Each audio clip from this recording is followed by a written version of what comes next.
Bill, Senate Bills number 14 of the year 2022 up to clause number 27, and equally seek leave to see it again. So the House will be considering that report of the Committee of the Whole House on the Startup Bill. This morning, the National Assembly will yet again consider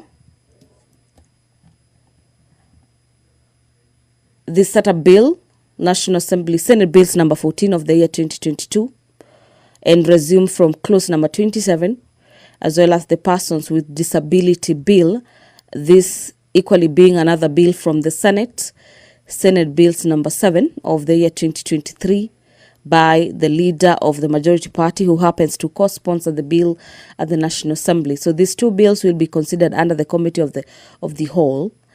And of importance to Kenyans is the consideration of the nominees for the appointment to the Salaries and Remuneration Commission.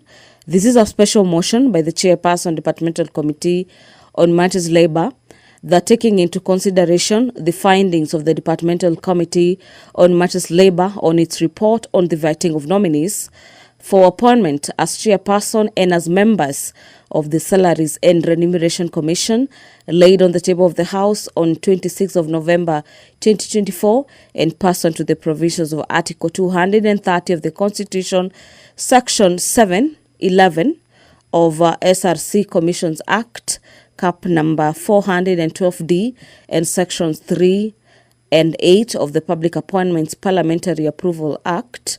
The House approves the appointment of the following members to the Salaries and Remuneration Commission. The members are namely Mr. Sami Chepkon as the chairperson, Major General Retired Martin Kizito, a member appointed by the Defense Council, Mr. Mohamed Aden Abdi, a member nominated by the Senate on behalf of the county governments, Ms. Jane Gatakanjagi as a Ms. and Drs. Gilbert Odera and Dr.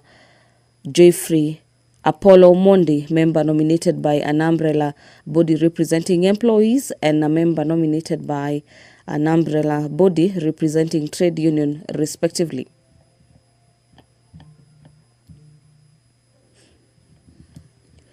Equally, today, for the better part of today afternoon, the National Assembly will also be considering a special motion, and this special motion is in regards to the nomination of nominees to serve as cabinet secretaries.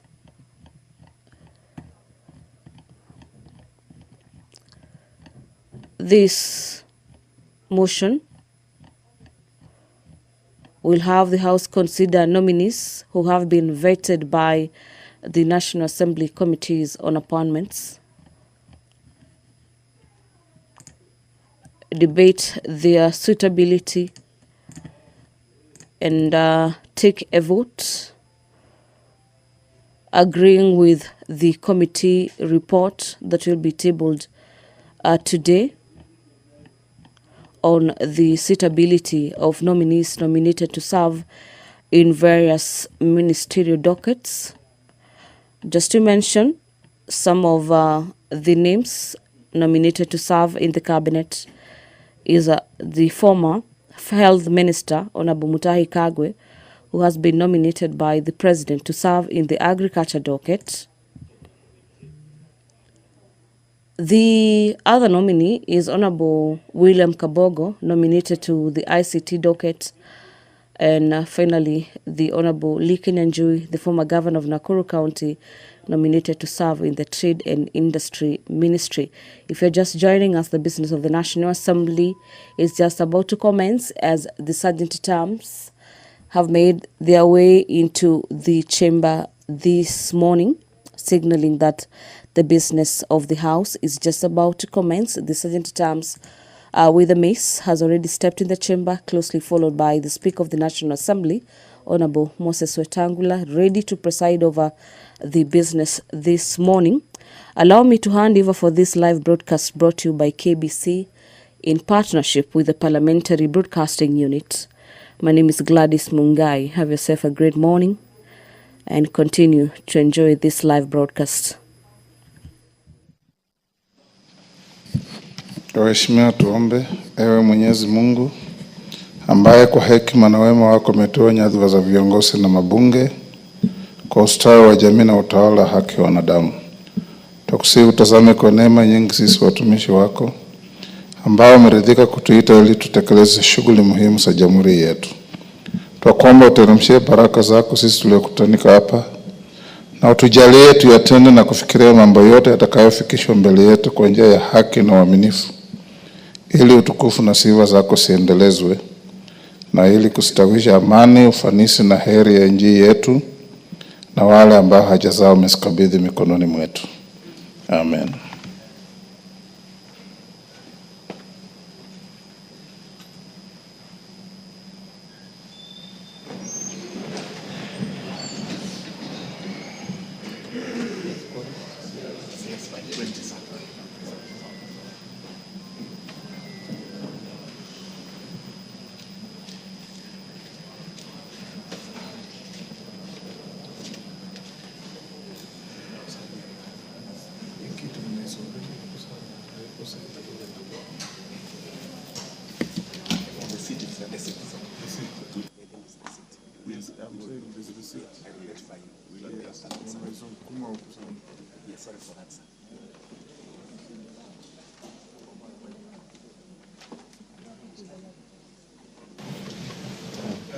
Sergeant, ring the quorum bell.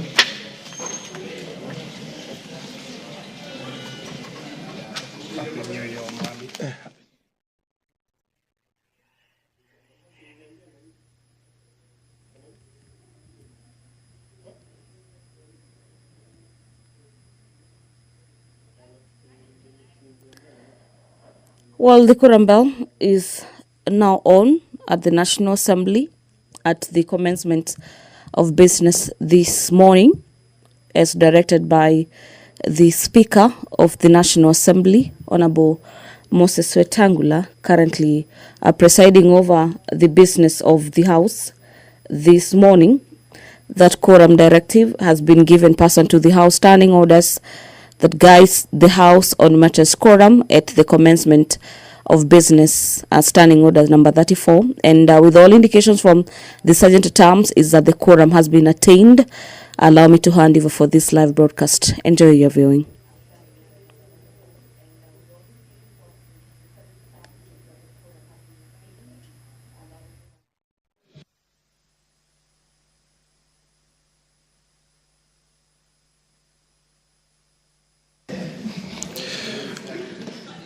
Order number 1, administration of oath. Order number 2, communication from the chair.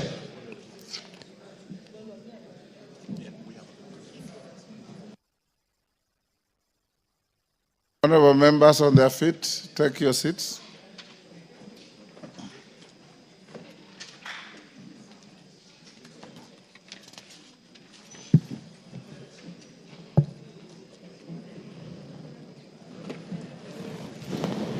Order, honorable member, take your seat. Mama Pareyo, take your seat. Honorable members, Happy New Year. I take this opportunity to welcome you to this special sitting, which has been convened pursuant to the provisions of Standing Order 29.3, relating to the procedure for convening special sittings of the House during recess. As you will recall, the House proceeded on its long recess on 6 December 2024, in line with the approved calendar of regular sittings 2024. With this in mind, I wish to report to the House that on 3rd January 2025, I received a request from the leader of the majority party that I appoint today, Thursday, 16th January 2024, as a day for special sittings of the National Assembly. Honorable members, I duly consider the business proposed to be transacted and assented to the request. Consequently, and in keeping with the requirements of Standing Order 29, I gazetted today's special sittings commencing at 10 a.m. for the morning sitting and 2:30 p.m. for the afternoon sitting via Kenya Gazette Notice number 110 of 10th January 2025. Honorable members will note that the business to be transacted was specified in the said Gazette Notice.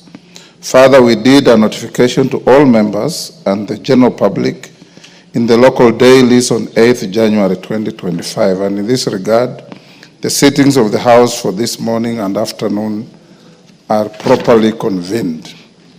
As we commence the sittings, honorable members, permit me, on my own behalf and on behalf of my brother, the Honorable Tim Wanyonyi, MP of Westlands, the large extended family of my dear father, Mr. Dominic Wetangula, to express our heartfelt gratitude to the leadership of Parliament, members of the Parliamentary Service Commission, all honorable members of Parliament and parliamentary staff for the immense and invaluable support you accorded us following the passing on of our matriarch, Mama Anna Nanyama Wetangula.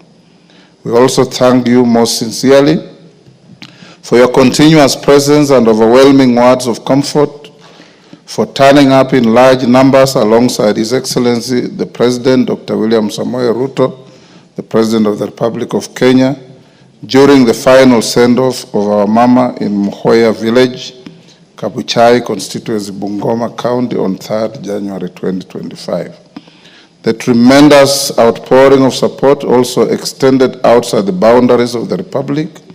The presence and kind words of my distinguished colleague speakers and their delegations from Uganda, Tanzania, the Republic of South Sudan, and the East African Legislative Assembly embodied the true spirit of the oneness of our region. As a family, we are forever grateful and remain indebted to you. Your immense support has left an indelible mark on our hearts. Words are not and will never be enough to express our gratitude to all of you. We continue to pray that the Almighty God will bless each one of you, and that in your hour of need, may you not lack a brother or a sister to walk that difficult road with you. I thank you.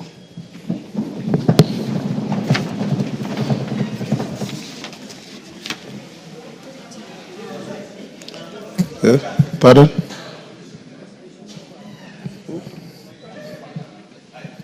What is it?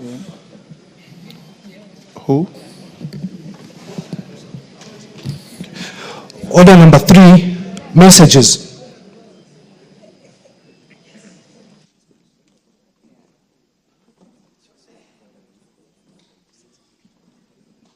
Honourable members, before the next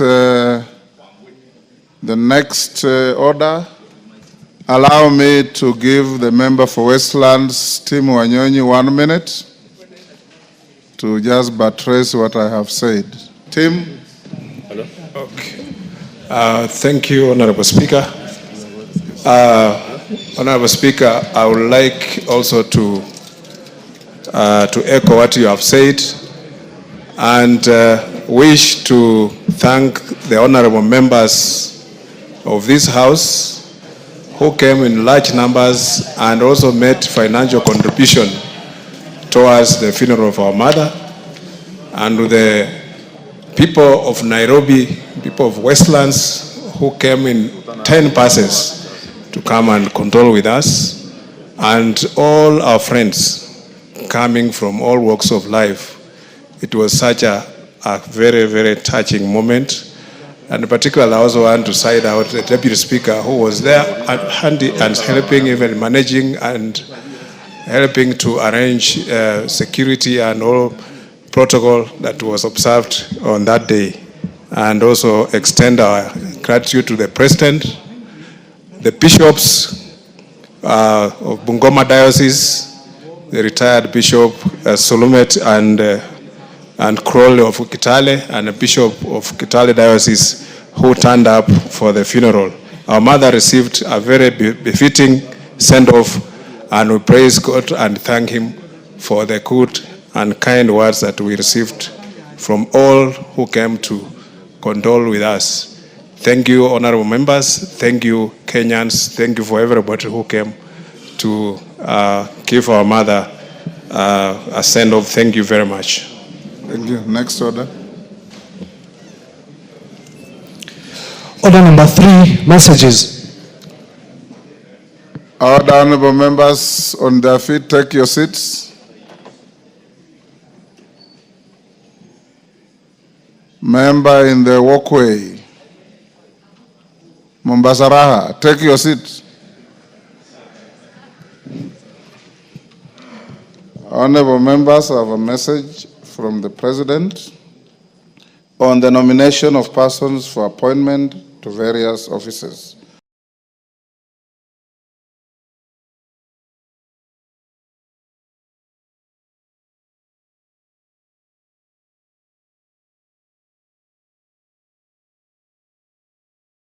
Honorable members, Standing Order 42 provides that if a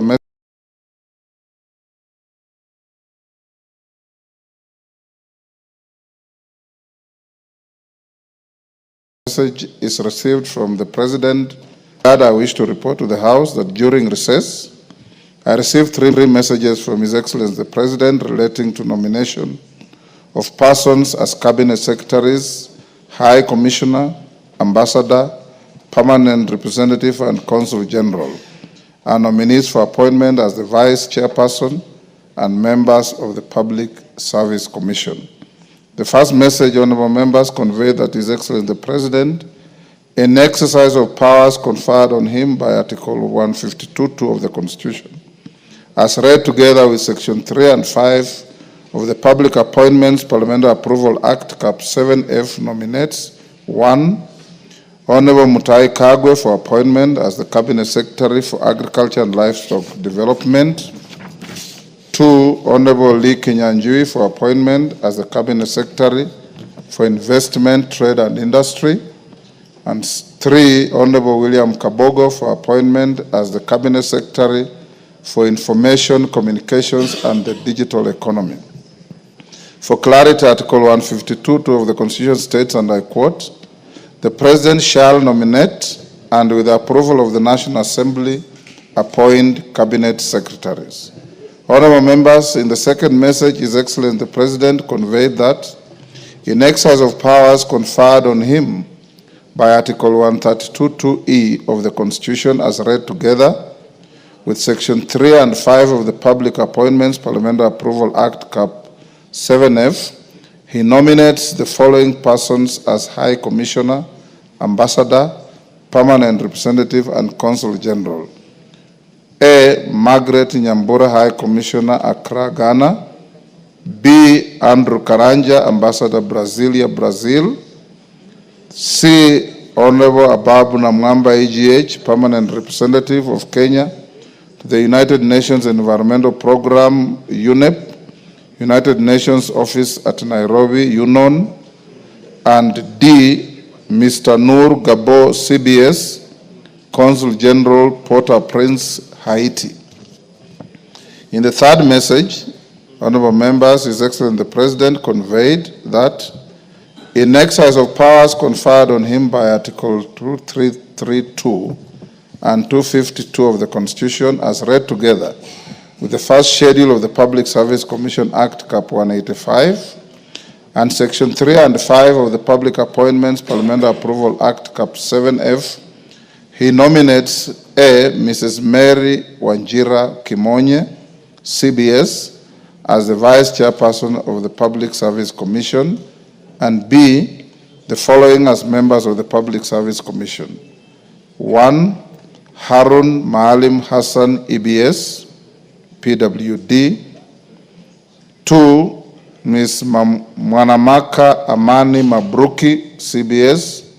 3. Mr. Francis Major. 4. Dr. Irene Cherotich Asienga, OGW. 5. Mr. Bonaya Molu, EBS. 6. Ms. Joan Andisi Machayo, OGW. And 7. Dr. Francis Otieno Owino, CBS. Honorable members, His Excellency the President therefore sought the approval of the House of the various nominees for appointment to the respective positions.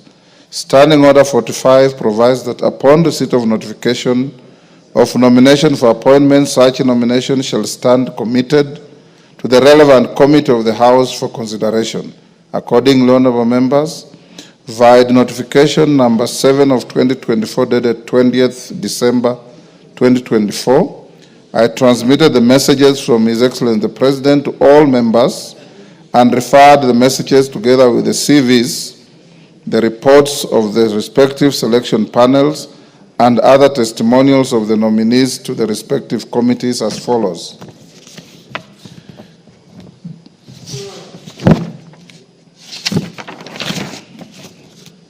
One, Cabinet Secretaries to the Committee on Appointments.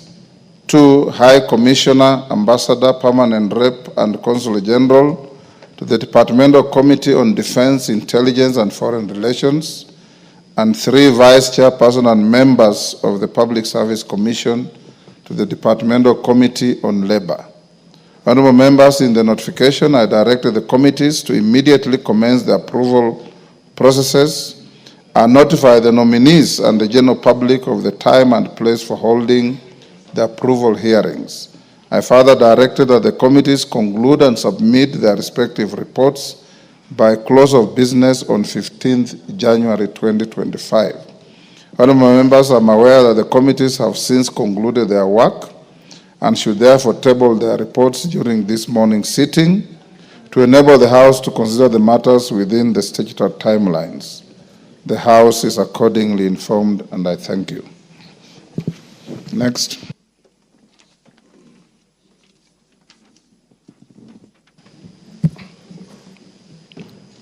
Order number 4, petitions. Order number 5, papers. Majority Leader.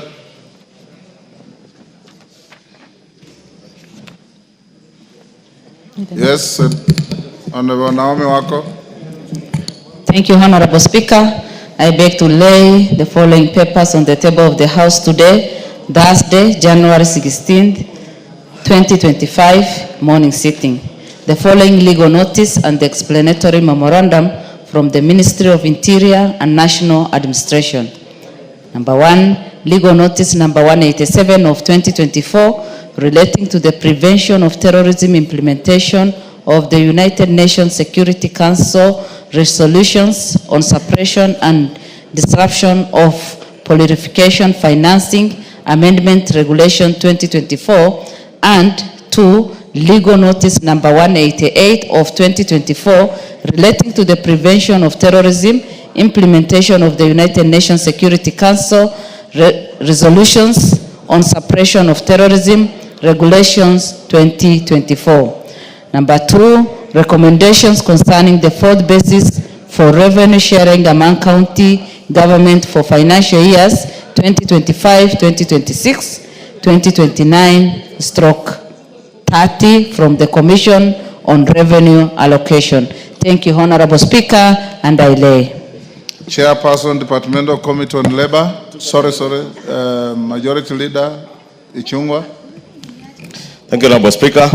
Honorable Speaker, I beg to lay the following paper on the table of the House today, Thursday, 16 January 2025. The fourth report of the Committee on Appointments on the approval hearings of nominees for appointment as Cabinet Secretaries. Thank you, Honorable Speaker. Chairperson, Departmental Committee on Labor. Karemba.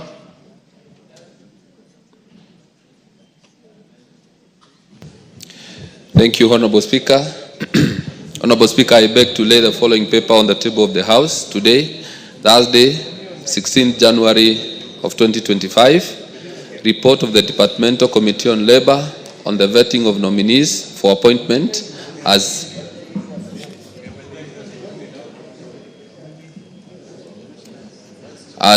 Vice Chairperson and members of the Public Service Commission. Thank you. Thank you, Honorable Speaker. Chairperson, Select Committee on Appointments. You have already done so. Do you have another paper?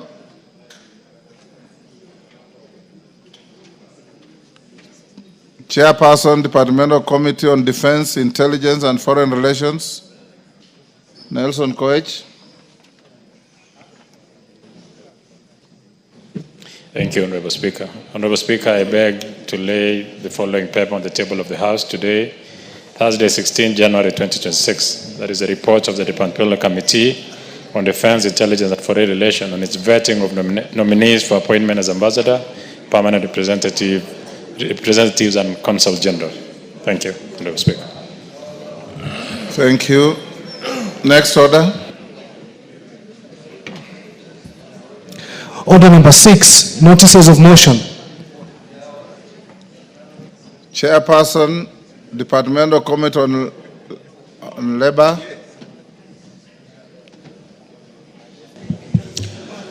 Honorable Speaker, I beg to give notice of the following motion that, taking into consideration the findings of the Departmental Committee on Labor in its report on the vetting of nominees for appointment as Vice Chairperson and as members of the Public Service Commission laid on the table of the House on Thursday, 16 January of 2025, and pursuant to the provisions of Article 233(2) of the Constitution and Sections 3 and 8 of the Public Appointments Parliamentary Approval Act, Cap 7F, this House approves the appointment of the following persons to the Public Service Commission. 1. Mrs. Mary Wanjira Kimonye, CBS, Vice Chairperson. 2. Mr. Harun Malim Hassan, Member. 3. Ms. Mwanamaka Amani Mabruki, CBS, Member. 4. Mr. Francis Major, Member. 5. Dr. Irene Cherotich Asiega, Member. Number 6. Mr. Mboya Molu, EBS, Member. 7. Ms. Joan Andisi Machayo, Member. And number 8, Dr. Francis Otieno Owino, CBS, Member. Thank you, Honorable Speaker.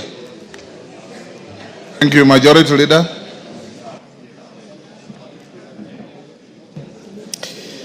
Thank you, Honorable Speaker. I beg to give notice to the following motion that, taking into consideration the findings of the Committee on Appointments in its 4th report on the approval hearings of nominees for appointment as Cabinet Secretaries laid on the table of the House on Thursday, 16 January 2025, and pursuant to the provisions of Article 152(2) of the Constitution and Section 3 and 8 of the Public Appointments Parliamentary Approval Act, Cap 7F, this House approves the appointment of the following persons as Cabinet Secretaries. 1. The Honorable Mutahi Kagwe, EGH, in the Ministry of Agriculture and Livestock Development. 2. The Honorable William Kavogo, Information, Communication and Digital Economy. 3.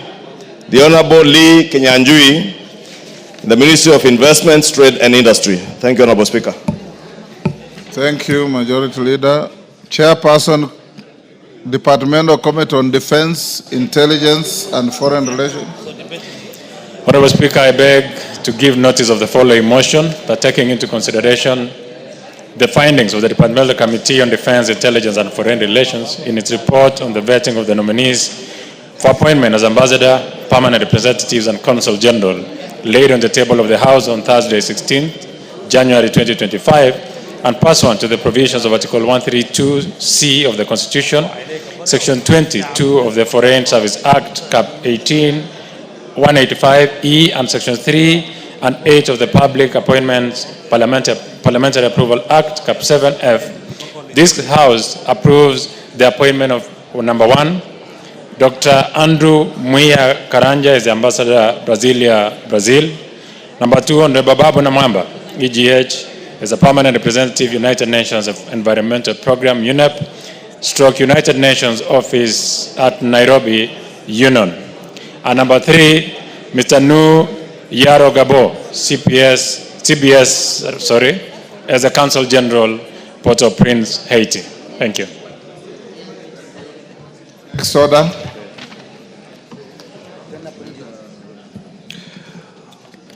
Order number 7, questions and statements.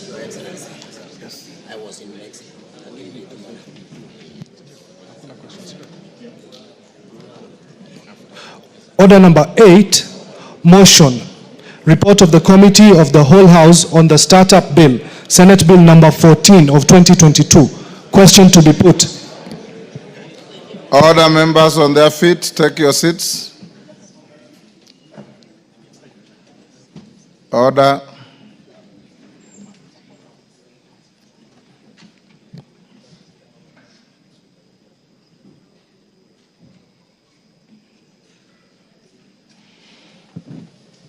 Honorable members, I'm satisfied there's quorum to put question at order number 8, which is that this House do agree with the report of the Committee of the Whole House on its consideration of the Startup Bill, Senate Bill number 14 of 2022, up to clause 27, and seek leave to sit again.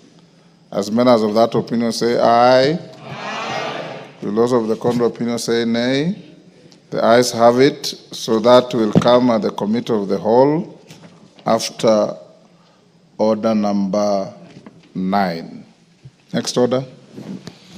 Order number 9, special motion. Consideration of nominees for appointment to the Salaries and Remuneration Commission. Committee on Labor.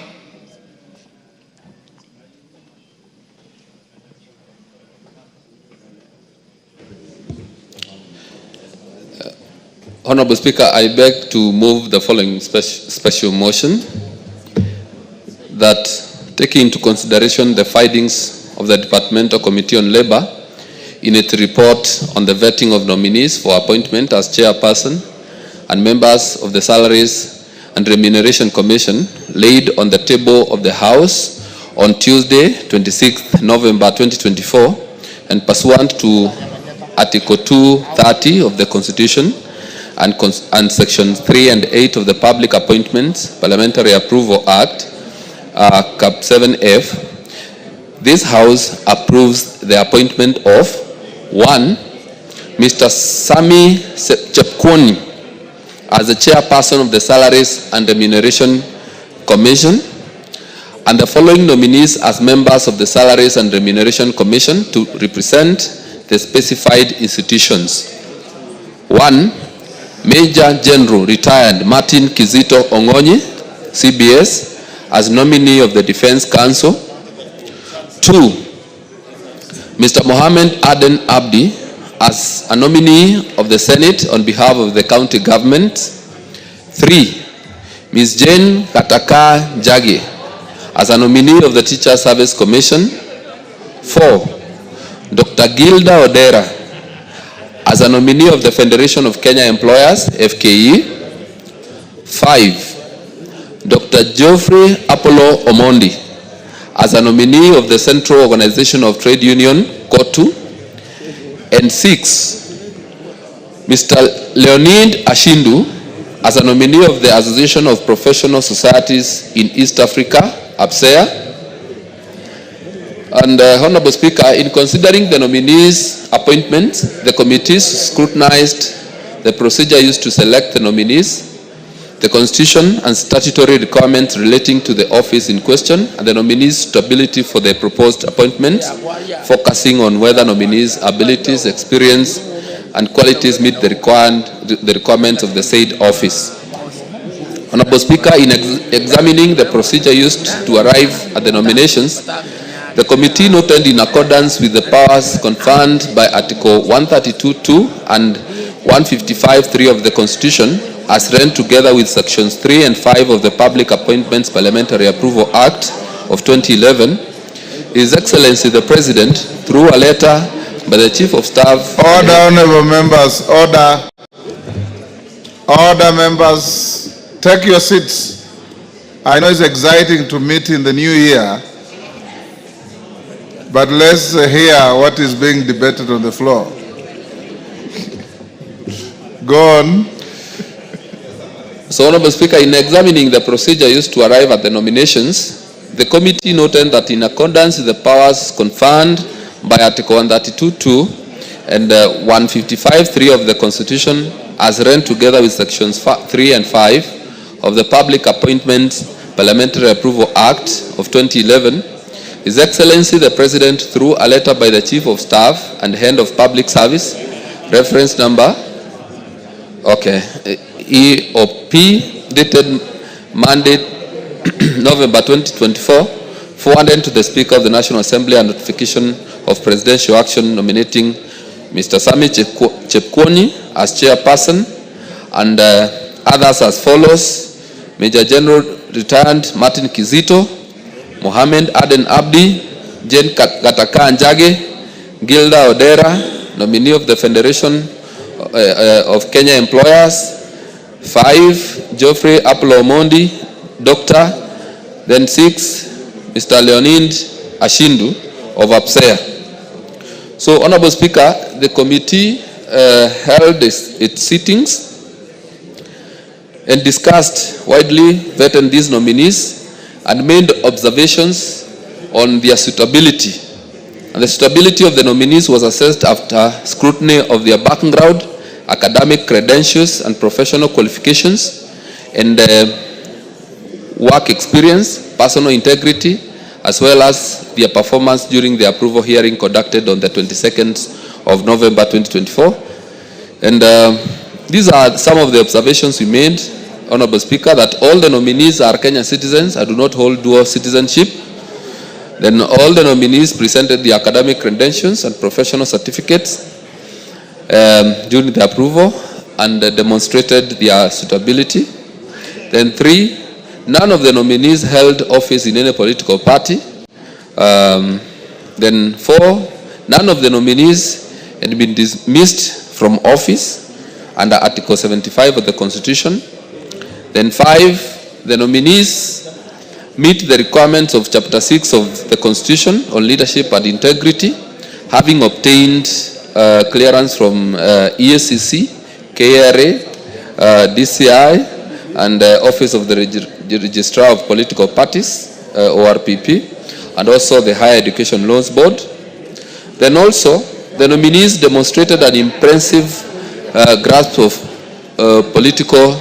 topical, administrative, and technical issues touching on the office of the chairperson and members of SRC, and that they had or they have requisite abilities, qualifications, and experience to serve in these offices. So, Honorable Speaker, for this reason, on behalf of the Departmental Committee on Labor, I am proud to move this special motion and thank the honorable members of my committee who sat through with me as we discussed all this. And therefore, Honorable Speaker, I am proud to move this special motion on the consideration of the nominees for the appointment of chairperson and members of the SRC, Salaries and Remuneration Commission. And I beg to move and now request the Honorable Lilian Sioi to second. Thank you, Honorable Speaker. Member for Trans Nzoia. Give her the mic.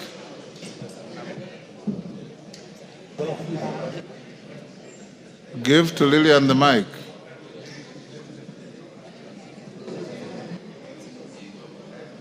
Clark, what's the problem?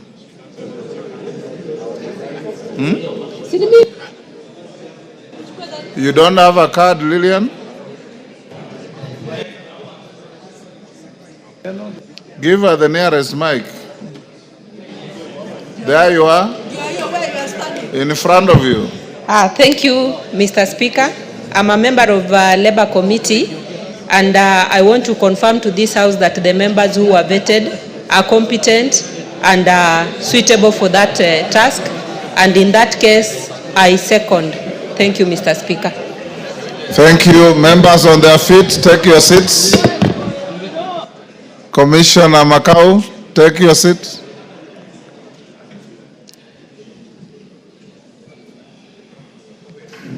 Thank you. Honorable members, I now propose the question at order number 9, which is the taking into consideration the findings of the Departmental Committee on Labor in its report on the vetting of nominees for appointment as chairperson and as members of the Salaries and Remuneration Commission. Order, honorable members. Sirma, standing orders provide that when the speaker is on his or her feet, you maintain studious silence.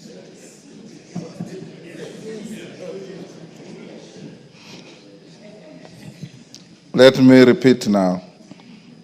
I propose the question at order number 9, which is the taking into consideration the findings of the Departmental Committee on Labor and its report on the vetting of nominees for appointment as chairperson and as members of the Salaries and Remuneration Commission laid on the table of the House on Tuesday, 26 November 2024, and pursuant the provisions of Article 230 of the Constitution, Section 711 of the Salaries and Remuneration Commission Act, Cap 412D, and Section 3 and 8 of the Public Appointments Parliamentary Approval Act, Cap 7F, this House approves the appointment of the following persons to the Salaries and Remuneration Commission. 1. Sami Chepkwony, Chairperson.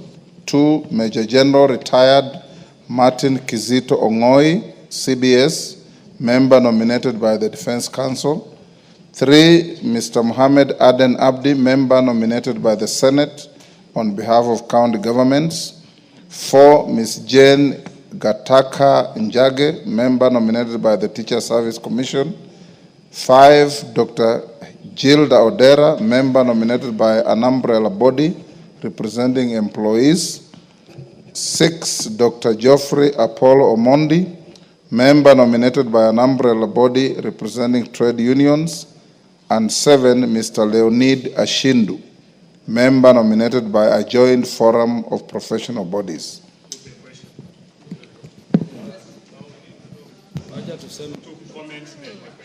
Yes, Majority Leader. Thank you, Honorable Speaker. Honorable Speaker, I raise to support this motion for the approval of the 7 nominees into the Salaries and Remuneration Commission. Honorable Speaker, if members go through the CVs of all these nominees, you see many of them have a background in human resource management or personnel management, and others in administration. And also, we have one nominee, as you said, the nominee from the Defense Council, the Major Retired Martin Kizito Ongoi, who also holds a diploma in international studies and a Master of Arts in political science and public administration, and therefore tells you that many of these nominees are very experienced in the space of public administration and personnel management.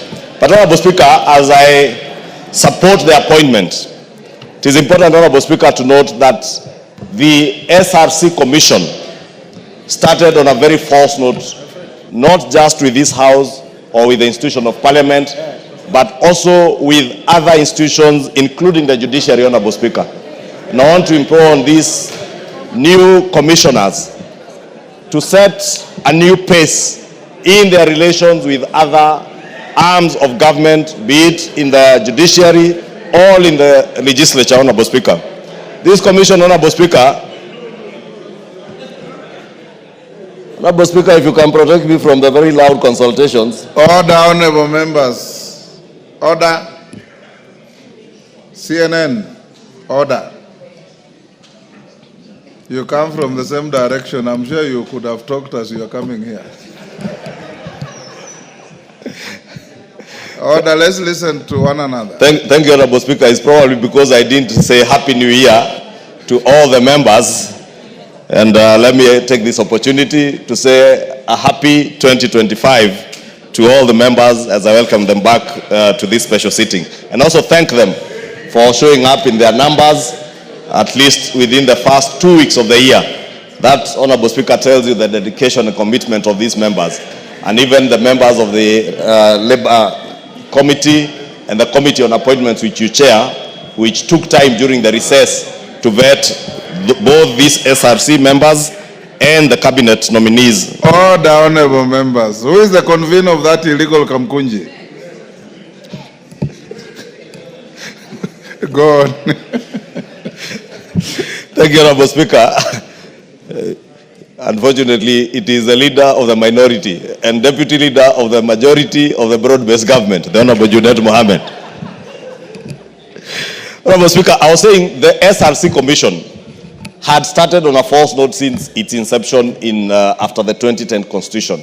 And I was saying I pray and hope that this new commission and these 7 commissioners will work in consultation with other arms of government so that they do not work as a commission that's working in competition with other arms of government, and especially the judiciary, the legislature, and even other players in the executive. Honorable Speaker. Honorable Speaker, I want to believe that this being a new commission, they will work in a consultative manner. Because, Honorable Speaker, we had a very populist commission before this one. And I want to encourage the new commissioners not to fall into the trap of playing to the gallery. Honorable Speaker, you remember during the Gen Z protests mid last year, the former commission published a gazette notice that they were increasing the pay of members of parliament by some, was it 9,000 or 7,000 shillings? And it is the normal increments, Honorable Speaker, that come, I think, every 2 years. But, Honorable Speaker, the timing and the gazettement of that gazette notice was very suspect.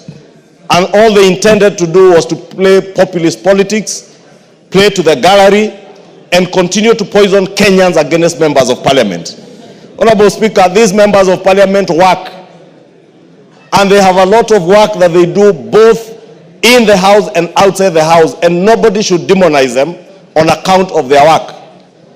349 members and another 67 members elected in the Senate, Honorable Speaker, out of 45 million Kenyans to serve the nation, Honorable Speaker, also deserve to be paid. Honorable Speaker, SRC must therefore be cognizant that they are working to balance both public interest, but also not to demonize people in other institutions, Honorable Speaker. I know the judiciary, members of the judiciary, because I've had occasion to engage with members of the judiciary, have suffered the same fate as members of parliament, Honorable Speaker. In fact, I remember, Honorable Speaker, at one point somebody in the judiciary, who I will not name, asked me, why don't you disband this commission? And I'm sure, Honorable Speaker, if it was disbanded, very many people, even in the judiciary, would be happy. But, Honorable Speaker, we want the commission to stay because we want a balance in how we conduct our public affairs, especially in matters to do with personnel management, remuneration of public officers, but it must be done in a measured way, in a balanced way, balancing the resources we have, but also the needs of the public service officers who are serving the people of Kenya, Honorable Speaker. Honorable Speaker, if we do not balance the needs of public servants, Honorable Speaker, then we kill not just the aspirations of young people who are joining the public service, but we also make it impossible, Honorable Speaker, for those who are already in the public service to grow as persons. And therefore, Honorable Speaker, I want to ask this commission, this new commission as they come into office, to engage other stakeholders. And I'm told by the chair of the committee, when they engage with all these individual commissioners as we are vetting them, they did commit that they will work in a consultative manner, they will engage stakeholders, and by the time they make decisions, they make decisions that are out of a consultative process. And I want to congratulate them and support their approval, Honorable Speaker, and therefore beg to support this motion. Thank you. Thank you, Junet.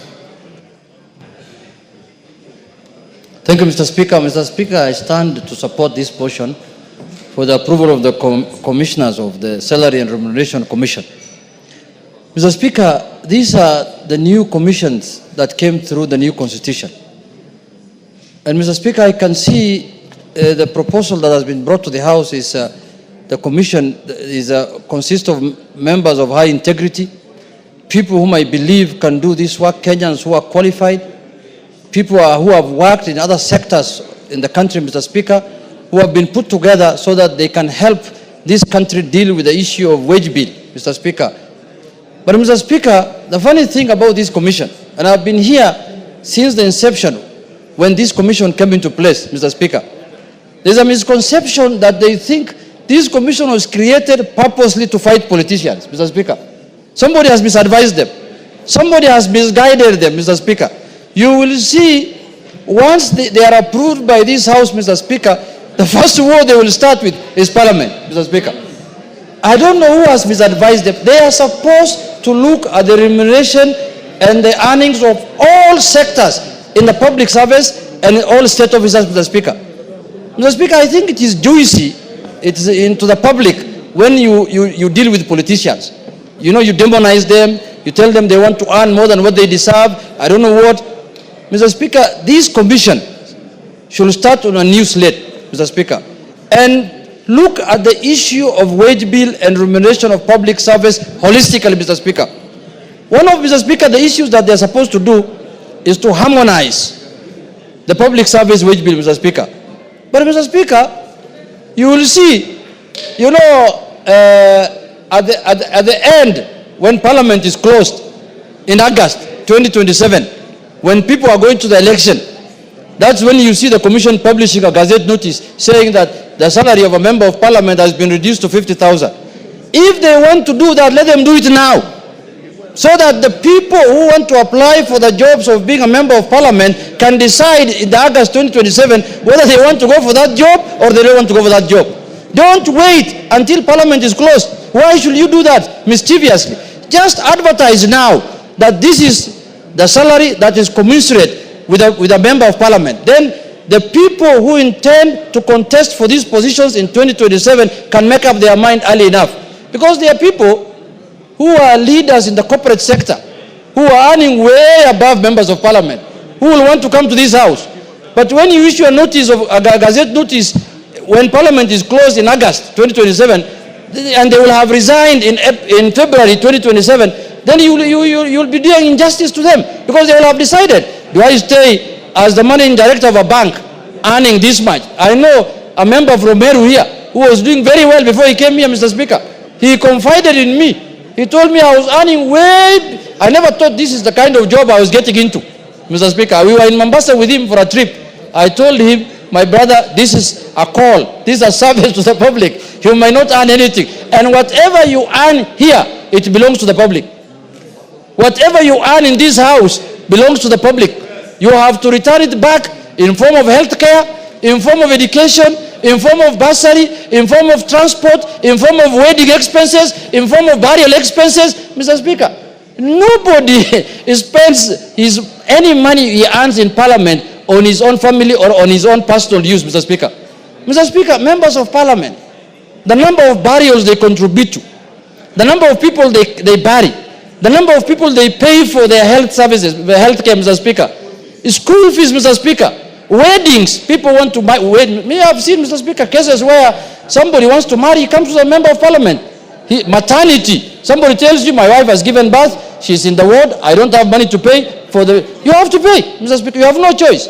You know, sometimes even traveling, he tells you, I want to go and visit my in-laws from this in Makueni County. You have to pay, Mr. Speaker. No, especially they come from that side where Baro Bulumbui is in my place. So he tells you, I want to go all the way to Kitui. Can you pay something? Now you have to give him money so he can greet them. So, Mr. Speaker, public service is a calling. Being a politician is not a mean job, Mr. Speaker. It's a very difficult job. But anybody who's outside it thinks it's a walk in the park. He thinks, you know, when they see you, the most prestigious thing you see with a member of Parliament is when his escort opens for him the door. People think that is the most important thing in the most of Parliament. That's what they see. Mr. Speaker, it's a very, very daunting task. It's a job that is not a joke, Mr. Speaker. You have to think of your constituents. You have to think of Kenyans. You have to make sure you pass the right laws here. You have to be present when those laws are being passed. You have to make sure that services are provided to your constituents, Mr. Speaker. And then now the Salary and Remuneration Commission thinks that, oh, these are just jokers, a bunch of jokers who have just sat somewhere in an afternoon in a air conditions hall where they just talk and say anything they want. No, Mr. Speaker. You wait until the next election arrives. You will see every constituency will have over 20 aspirants. If the job is that useless, why are people going for? Why can't you leave the one who's there just to continue? it shows you how important this work is. So I want to urge the Salary and Remuneration Commissioners, if they are approved by this House, to look at things holistically. Let them not be duped that if you deal with politicians is when Kenyans take you serious. You are mistaken, my brothers and sisters. You are mistaken. So, but in spite of all that, I want to ask the House that we also need SRC Commission as a commission, because they are doing a very important constitutional duty, Mr. Speaker. Because, you know, the disparities in the wage bill, the disparities in the remuneration in this country, Mr. Speaker, must be harmonized. The low-cadre person must feel that he's doing a good service and is being given a good remuneration as the highest person paid, Mr. Speaker. That is their work, and that's why we need them, and that's why I urge this House that we pass the SRC Commission so that Kenyans can also enjoy the fruits of their new constitution, Mr. Speaker, by giving them these commissions that are supposed to deal with those aspects in the running of the country, Mr. Speaker. With those few remarks, Mr. Speaker, I urge the House to pass this commission so that we have a commission in place that can deal with those issues so that they can help also the executive manage the wage bill, Mr. Speaker. With those few remarks, Mr. Speaker, I support. Murugara.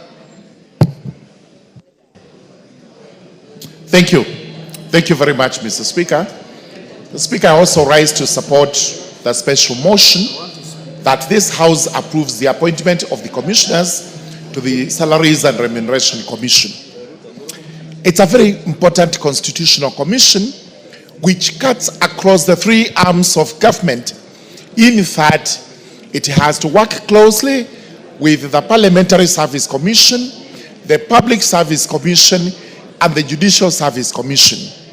There is a notion out there that these commissions actually set salaries for their members or for their employees, which is not the case. It is the SRC that recommends to these particular commissions so that salaries can, to some extent, be harmonized, although this is not the case as it is required.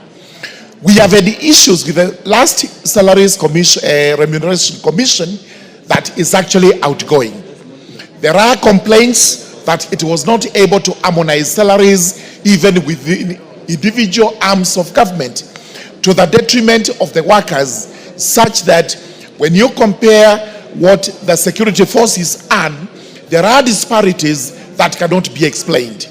We therefore call upon this particular new commission coming in to work on harmonizing salaries so that we are able to have servants of the public earning almost what can be comparable. But allow me, Mr. Speaker, to pick out one important topic, the bottom-up agenda, where we have the junior-most workers for the government known as area managers in the villages who are not remunerated. We have passed numerous motions here. We have even passed laws which are supposed to determine how these persons are to be remunerated.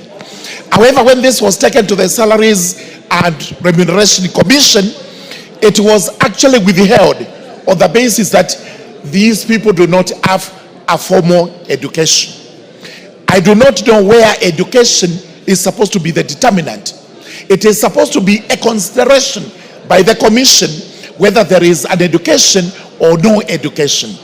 We all know that the basic arm of the administrative government of this country are these people known as area managers. These are people who do everything in the grassroots, including they are the police officers, they are the judges, they are the executioners, they are everything. I therefore call upon the new commission coming in to sit down without reservation, look into what should actually be paid to area managers in this country, because they are out there doing an executive and excellent job for which they are not recognized, for which they are not remunerated by anyone, purely because the Salaries and Remuneration Commission has refused, has declined, has actually failed to set up guidelines which will determine how much these people should be remunerated. I speak for area managers. Thank you very much, Mr. Speaker. I support. Oundo. Thank you, Honorable Speaker. I stand to support the special motion for consideration of nominees for appointment of the Salaries and Remuneration Commission. Honorable Speaker, this is a creature of the 2010 Constitution in order to solve the so-called ballooning wage bill in the public service. Honorable Speaker, once the committee has done its vetting and deliberations and have proposed approval, we, the members of parliament, need to do nothing else but to support their recommendations. Honorable Speaker, allow me, as we usher in the new commission, I believe this is the third commission since the inauguration of the Constitution. Honorable Speaker, there are very many challenges in the public service. There are very many issues in the public service.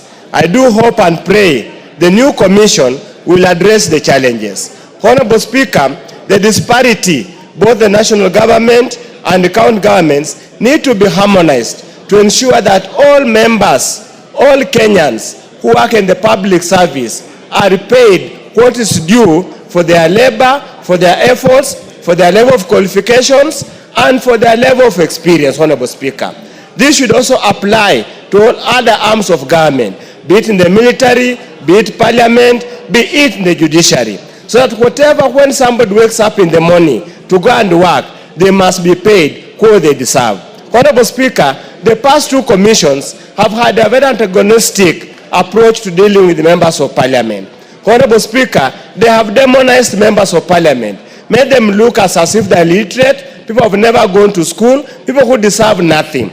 Honorable Speaker, as Honorable Juneta has spoken, and as the majority leader has spoken, members of parliament do more than what they are supposed to do.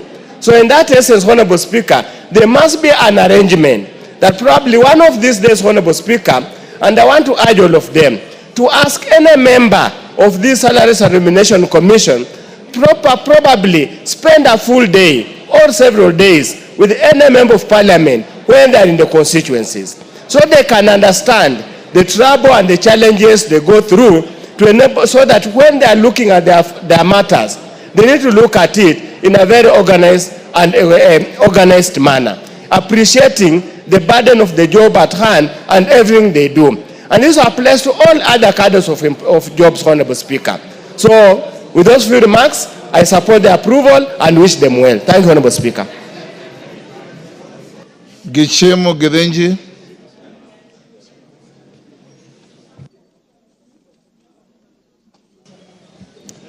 Thank you, Honorable Speaker, for the opportunity also to contribute to this special motion for approval of the nominees of the commissioners to the Salaries and Remuneration Commission.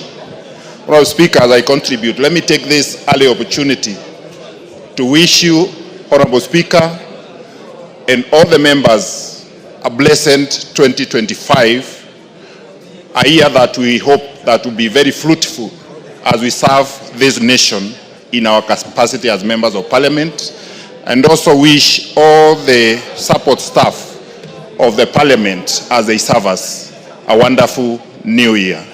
And also wish all our constituents whom we serve at the constituencies that we've not been able to meet a wonderful and a fruitful, blessed 2025. Honorable Speaker, I support and since the committee has already indicated that all the nominees meet all the requisite qualifications as per the law and the Constitution, I believe they will be able to serve us better than the previous commissions and serve the country better. And Honorable Speaker, one of the areas that I would like the new commission to put emphasis on is on the stipends that are usually paid to the interns. This is an area that the interns have been feeling there is a gap. They've not been properly considered when they are remunerated for their stipends, when they are doing their internship. And it's an area that should be tied with a new bill that has already been brought before this parliament by Honorable Naisula, which we ably supported as the entire parliament. So it's an area that needs a lot of consideration. And also, they should also be able to harmonize all the salaries that are paid by various grades and cadres at the national level and the county governments. So we should not have areas whereby a lot of preference or a lot of any disparity, because if various people are serving at the same level, they should actually be able to receive the same remuneration and also the same kind of allowances that are due. So, and of course, they should also, they should not create situations whereby they are in conflict with members of parliament, because we are there to serve this nation together, and all the regulations that are supposed to be done by the Salaries and Remuneration Commission should be well done, so that Parliament will also be able to support their activities for the service of this nation. So, Honorable Speaker, without belaboring the point and also much ado, I really support, and I hope they will be able to take up their jobs as soon as we are able to approve them, so that they can serve this nation and harmonize everything about salaries and remunerations. Thank you. Otienda Molo. Thank you, Mr. Speaker. Mr. Speaker, I support this special motion for a few reasons that I will state very briefly. First of all, it is well balanced in terms of gender, in terms of ethnicity, in terms of region. And that is one of the things we require in constitutional commissions. It is also well balanced in terms of abilities, and I've seen the various nominees from the various bodies. They are promising. Mr. Speaker, I support this special motion and urge that as the commission has come in, there are a number of things they should observe. One of the things they should observe, Mr. Speaker, is not to be a stumbling block to the idea of unionism. The remuneration, this commission was set up to facilitate the purposes of the Constitution. And one of those purposes is recognition of the right to unionism. There has become a trend where collective bargaining agreements are negotiated and then flouted, and when they are flouted, they cite the commission as the entity that has not approved. I urge them to do their work in tandem with the commission. Secondly, Mr. Speaker, I urge the commission to be aware that there's a reason why, as opposed to other commissions, they are representatives of other bodies. Among those in the list right now is a representative of the Senate, and we in the National Assembly have sent a representative. There are representations from employers, employees, and other bodies. They are wajumbe like us. They do not go there to represent themselves. They represent the entities that have sent them. And therefore, when we as Parliament send people to the Commission, the people we send must consult with us and must respect our authority. They must not go there and start fighting us. One of the things that should be noted, Mr. Speaker, that the Commission has previously added on is to look at the qualification of being a member of Parliament. Now, we know we've had this debate from the Constitution to legislation as to the minimum standards. But be that as it may, focus must be had on the work that a member of Parliament does, not just the minimum qualifications. This is the house where we have some of the highest qualified Kenyans. And therefore, you cannot sacrifice the work that a member of Parliament does merely because you say the minimum qualification is equivalent to the qualification of any other person of the lowest cadre. That is something they got wrong and they must get right. Mr. Speaker, I want to support them and give a warning bell, not just to the Commission, but to commissions generally. Commissions are supposed to be independent. They are supposed to assist the citizens. There's becoming a trend when commissions are ceding their independence. They are starting not to do the work that they were meant to do. This is becoming a threat to the Constitution and to the commissions themselves. I urge that all our constitutional commissions, and this commission particularly, should do its work without fear or favor, and should do its work with competence, and should do its work for the benefit of Kenyans at large. Mr. Speaker, I support. Thank you. Daud. Thank you, Mr. Speaker. Mr. Speaker, first I would like to say Happy New Year to all members together with you.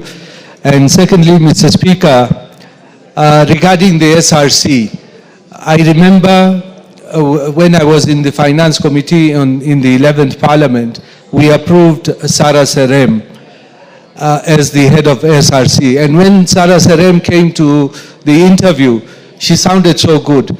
But before she left, she had shown her horns. The same with Mengich. And I hope now Semi Chepkonyi, the one who has been nominated for the chair, will not be the same as Sarah Serem or Mengich. Mr. Speaker, whenever there are salaries to be put, they always make sure that they target members of parliament and not the others. Whereas members of parliament have fought an election and got to this house. It is not easy to make it to this house, Mr. Speaker, as you know, because you have been in many elections. And it is very, very difficult to get here. So it is only the chosen few who can make it to parliament. And remuneration for those people should not be a subject, because whenever you hear, it is only the members of parliament are mentioned, the rest are not mentioned at all. Mr. Speaker, I agree with Honorable Murugara regarding the village elders. Mr. Speaker, it is high time that we remunerate the village elders. We have to look for money from anywhere so that they can be, they do the work, they help the national administration, GAO, so that we can go forward in this, in the country. So, Mr. Speaker, with those few remarks, I want to support the new team, but I want the new team as well to be supportive of the Kenyan workers, and the parliamentarians are Kenyan workers as well. Thank you, Mr. Speaker. Thank you, Mama Zamzam. Asante sana Mheshimiwa Spika. Kwanza nichukue fursa hii kuambia wabunge wote Happy New Year. La pili, Mheshimiwa Spika, niweze kutoa rasmi rambirambi zangu kwa familia yako Mheshimiwa Spika na ndugu yetu Mheshimiwa Timothy kwa kumpoteza mama. Mwenyezi Mungu amhifadhi na wema. Mheshimiwa Spika, nachukua fursa hii kuweza kuwapongeza wote ambao wameteuliwa katika commission ya CRC Mheshimiwa Spika, na pia niweze kueleza kama walivyoeleza wenzangu kuwa Mheshimiwa Spika, naomba Bwana Sami Chepkoni akiingia kwenye kiti hichi aweze kuangalia maslahi ya Wakenya wote Mheshimiwa Spika. Na kama walivyosema wenzangu Mheshimiwa Spika, wabunge huwa tunapata mtihani mkubwa sana wakati ambapo tunaongezwa mshahara Mheshimiwa Spika. Ifahamike kuwa mbunge ana kazi kubwa sana, na mimi Mheshimiwa Spika niseme katika wabunge sijui mimi ndio maskini, manake hutoa zote paka nikabaki sina hata sumni. Na kwa sababu Wakenya wana matatizo mengi, Mkenya yeyote akiona mbunge anajua bili hospitali nitaenda kwa mama county, yule ambaye ana msiba nitaenda kwa mama county, yule ambaye ana matatizo yote ile nitaenda kwa mama county. Na sasa kuna pia mapya tena Mheshimiwa Spika, unapata wale watoto wetu ambao wamepata safari ya kwenda nje kutafuta kazi, inatakiwa commissioner. Mheshimiwa Spika, sisi wabunge ndio tunafuata, na si pesa kidogo, 200,000, 150,000. Na ndio maana mimi hata nilikuwa nasema hawa ambao wanashughulika na youth fund si waweze kuchukua hao vijana wawape hizi pesa, wakienda hata waweze kulipa ngaa na sisi tuweze kupunguziwa mzigo Mheshimiwa Spika. Mheshimiwa Spika, mimi ningependa kuambia hao makamishna, Wakenya wamehangaika sana wakati wa kupata mishahara yao, waweze kuangalia, manake ndio imeleta sintofahamu. Na yule alotoka Mheshimiwa Spika aliweza kututangaza hadharani wakati ambapo hata jumba hili lilikuwa limeingiliwa na Gen Z, tukachomoka mbio Mheshimiwa Spika. Sasa bado tunafikiria yale machungu Tena unapata unaiko kwenye gazeti kuwa umeongezwa mshahara 7,000 Mheshimiwa Spika. Hiyo 7,000 tulitukanwa mpaka mwenzangu akanilazimisha kwenye mkutano mmoja tukatae huo mshahara Mheshimiwa Spika, wakati ambapo iko kwenye sheria, lakini ni kwa sababu maisha yetu ilikuwa hatarini. Na Wakenya wengi walikuwa hawafikirii kuwa huyu ni mbunge, ana hili na lile, anatusaidia hapa na pale. Ile 7,000 si kitu kwenye nyongeza, lakini ilibidi Mheshimiwa Spika tuende mbio kwenye mikutano tukatae, tuseme sisi hatukubali huu mshahara, lakini ndani ya roho zetu tulikuwa tunatamani hata tuongezewe zaidi, manake mambo ni magumu Mheshimiwa Spika. Mheshimiwa Spika, nikimalizia nataka kusema hivi. Ndani ya bunge hili tuliweza kupitisha hawa wazee wa mitaa ambao wanafanya kazi kubwa sana kule mashinani. Hawa ndio polisi, hawa ndio majaji kule, hawa ndio wanajua nani amepotea, hawa wanajua mtoto wa nani amepotea, hawa wanajua nyumba gani watu wamepigana, twende tukasuluhishe. Mheshimiwa Spika, wazee wa mitaa wanafanya kazi ngumu sana hata kushinda sekta nyingine yoyote Mheshimiwa Spika. Na tulipitisha hapa kuwa waongezewe mshahara, lakini haijafanyika. Namuomba ndugu yetu Sami Chepkoni na timu yake waweze kufikiria wazee wa mitaa, waweze kupewa angaa hata kidogo kama tulivyoona watu wa CHP wakipewa Mheshimiwa Spika. Na Mheshimiwa Spika, mimi napenda kusema pia kuna wale retired councillors tulipitisha pia katika bunge hii hapo nyuma kuwa waweze kupata nao kidogo kiinua mgongo, lakini mpaka sasa wale councillors walio retire na kila siku wananipigia simu kulizungumzia hili, ilipita hapa bungeni lakini bado haijakuwa affected na mpaka sasa hakuna kitu wanapata Mheshimiwa Spika. Mwisho Mheshimiwa Spika, na waomba hawa waweze kushikana na Wakenya wote, wajue daktari, wajue mwalimu, wajue mbunge, wajue mfanyikazi yote yule wa serikali, kwa sababu maisha yamepanda sana. Kila bidhaa zikiongezeka utapata mshahara uko pale pale. Kwa hiyo wakiweza kuongezea mshahara, waangalie kutoka yule civil servant wa kule chini mpaka yule wa juu, wakipata kiinua mgongo kidogo itaweza kuwasaidia Mheshimiwa Spika. Kwa hiyo mimi nawapongeza, nasema washike kazi, wafanye kazi, waweze kuinua Wakenya wote kwa pamoja bila mapendeleo, na wasipendelee wabunge, manake sisi ndio watu wachapwa fimbo sana. Ikiwa mshahara unaongezeka, watu wengine huwezi kuona umewekwa ama unajadiliwa kwenye magazeti, lakini mshahara wa mbunge tunachapwa fimbo na hata sijui huwa tumekosea kitu gani. Manake pia utapigwa fimbo na ukirudi nyumbani mtu ana matanga, utasikia mama county tuna msiba hapa. Wengine mpaka birthday wanakuambia tusaidie birthday, umeona? Kwa hiyo tukiongezewa mshahara wa Kenya, mimi nawaomba na sisi mtuelewe, manake huwa tunakuja kwenu na hizi pesa pia tuwala na nyinyi wananchi, hatuli peke yetu. Asante sana Mheshimiwa Speaker. Thank you. Honorable members, I can see the contributions are tautologies. How much more time do you want to spend on this?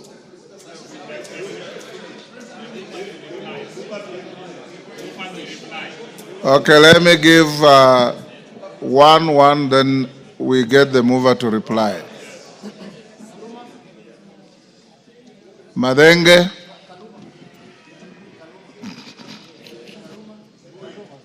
Okay, Madenge, and in quick succession, Kaluma, then Karemba, be ready to reply.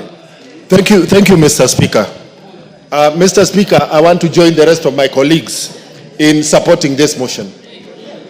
However, Mr. Speaker, as we pass both the commissioners of the SRC and the Public Service Commission, their work is cut out.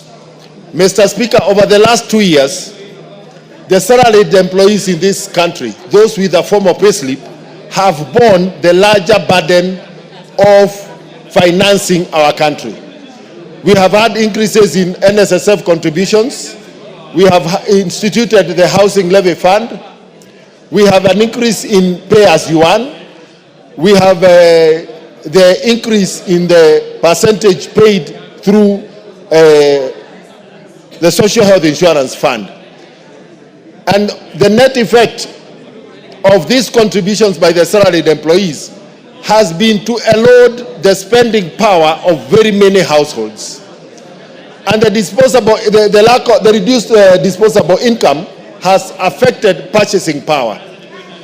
Even as these commissions keep an eye on the wage bill in this country, they must look at the ability of our people, especially the employed people, to afford a decent standard of living. Honorable Speaker, the other component, as a member of the National Cohesion and Equal Opportunities Committee, a lot of the government departments and parastatals have acute staff shortages, which is compromising service delivery. Honorable Speaker, including such crucial sectors as healthcare. It is therefore important that these two commissions look at the quiet freeze in employment, because even very many more young people have finished their studies and they are looking for opportunities for employment. Honorable Speaker, the last item are the retired public servants. We do not have a commission to take care of them. A lot of them are suffering because their pensions have remained unpaid, and it is important that both these commissions look at the component of the workers who have retired after serving this nation diligently. Honorable Speaker, I support. Thank you. I thank you, Honorable Speaker. Honorable Speaker, I join my colleagues, members of Parliament, in supporting the motion and therefore signifying my approval for the appointment upon Parliament deciding of these commissioners. But Honorable Speaker, I wanted to say that this commission, despite being a Chapter 15 commission like several others, I don't know what really happens in it. Honorable Speaker, I've been in this house since the 11th Parliament under the new constitution. And we approved commissioners here, led by Madam Sarah Serem. When they sat, they took their business as the business of dealing with this Parliament. After that, Honorable Speaker, we again approved the second SRC commission under this constitution. And Honorable Speaker, you remember the first commission had people like Olo Aringo, who started the Parliamentary Service Commission.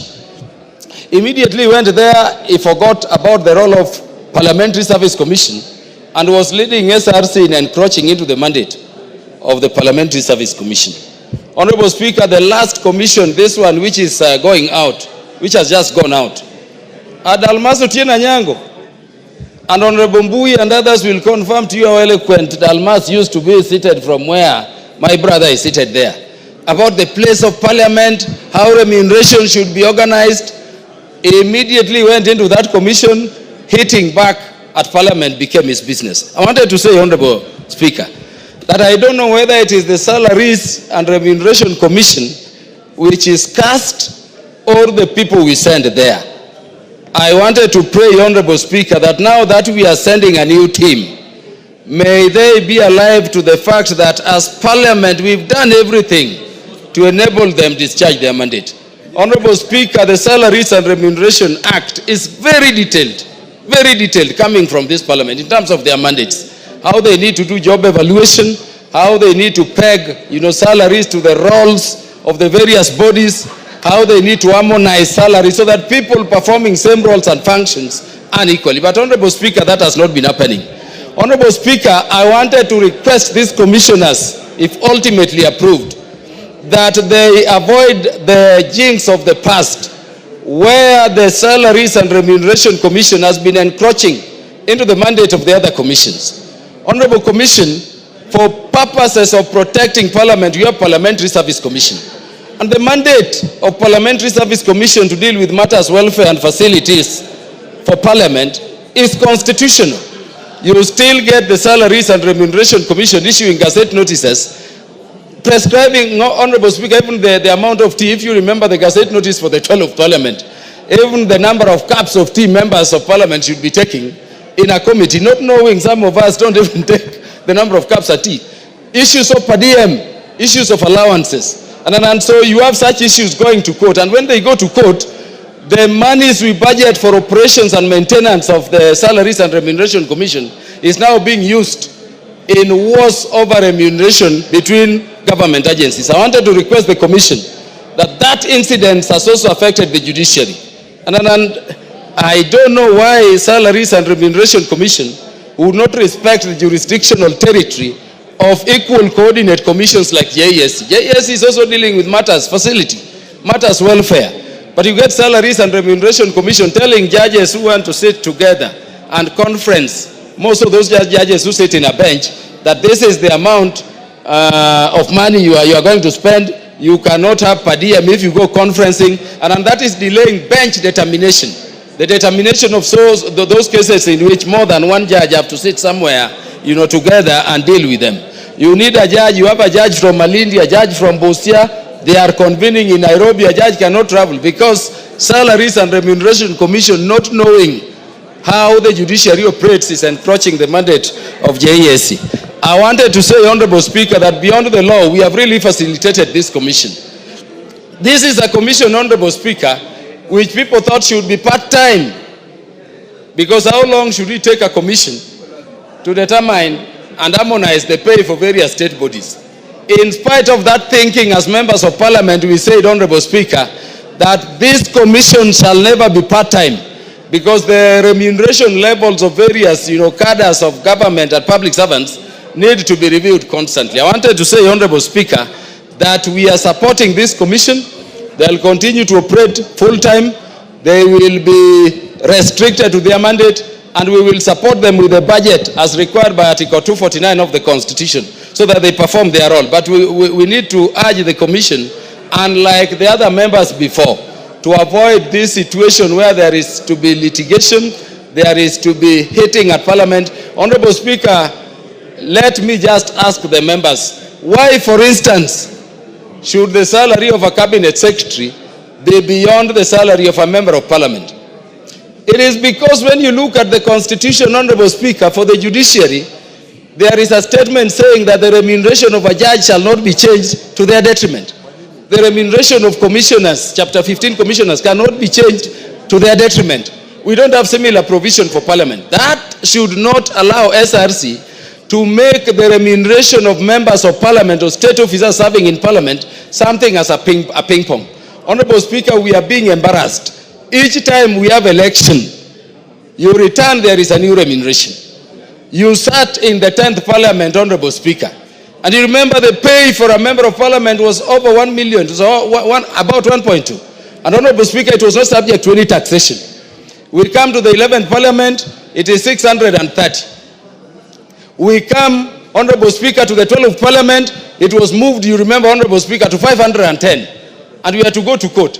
And when it is pegged at 510, against all public servants and employees of government, it is only Parliament they are telling you will not have annual increment. So we need harmony in spite of the law, because the Salaries and Remuneration Act and the Constitution still says that you will harmonize.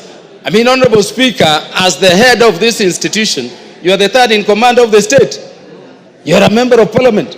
If you are there, why do we have an evaluation in terms of job evaluation by SRC, putting members of Parliament at cadre 43, so that we are earning even less than PSS, we are earning less than CSS? How then do you oversight them? We sit, we approve them, but they sit there. We want to tell these incoming members that on my part I will signify my approval and I'm going to vote for approval. But really, let us go back to work. Let them not just sit there. But remember, we put them as full-time so that these things can be harmonized, and we need a peaceful relationship. If there are cases, like the President said, where you have a commission suing the other, they are unnecessary. Let them be withdrawn so that, Honorable Speaker, we can be in the same light and we can be safeguarding the constitutional mandates of the various bodies. I thank you, Honorable Speaker. Karemba.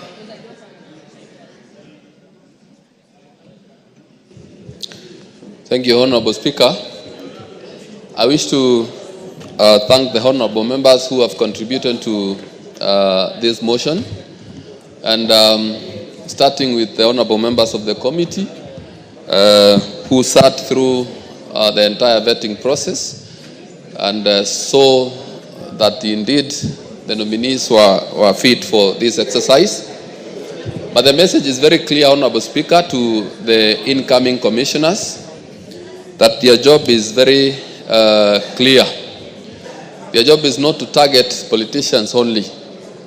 There is an enormous responsibility ahead of them, that of checking the wage bill and focusing on the productivity in the entire public service, so that also we can have a country where even those who do not earn as much feel that indeed they are considered. Honorable Speaker, while I agree with the honorable members who share or rather who express how sometimes it is challenging when their constituents have to ask for this and that, from burials to birthdays and to weddings, I wish to state that, Honorable Speaker, I do not think that it is sustainable. Maybe this is a culture that we need to change in this country, because how much money is enough to give out to our constituents? It can never be enough. So if there is something that we need to change, is the culture, so that also empower our people so that they can also get their income and be able to service themselves and even sort their own challenges, instead of thinking that perhaps it is us who have the responsibility of sorting out their problems. So going forward, maybe as leaders in this country, we need to invest more in growing our country, in growing our economy, so that our economy can serve all of us. So, Honorable Speaker, having said all that, I beg to reply. Thank you, Honorable Speaker. You can stand there. Order, honorable members on their feet. Take your seats. Take your seats.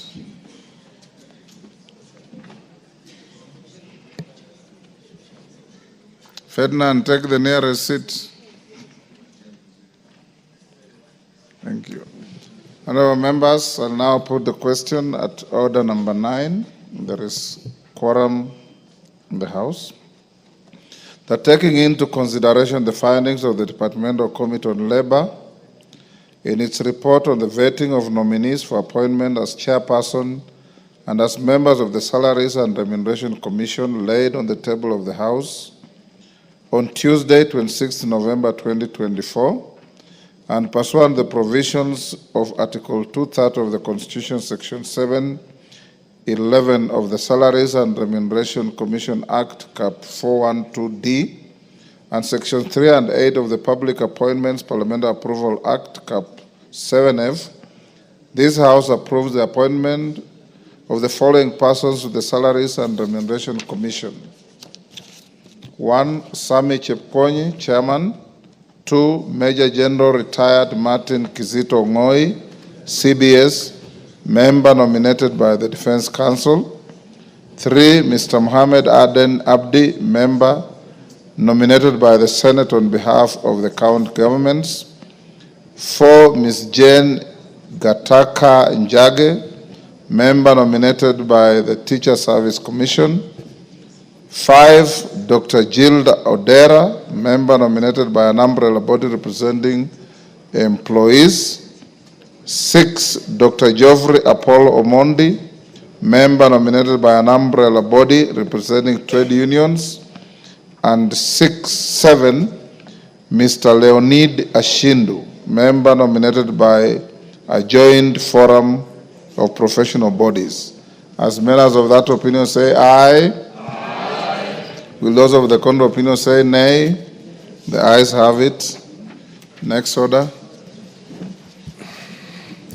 Order number 10, Committee of the Whole House.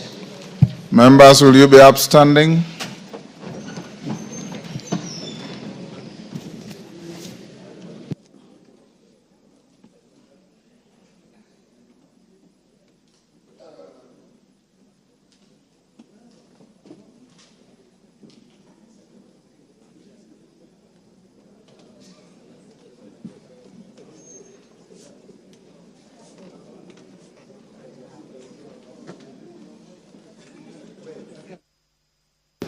Niweke kadi ama niwache umefika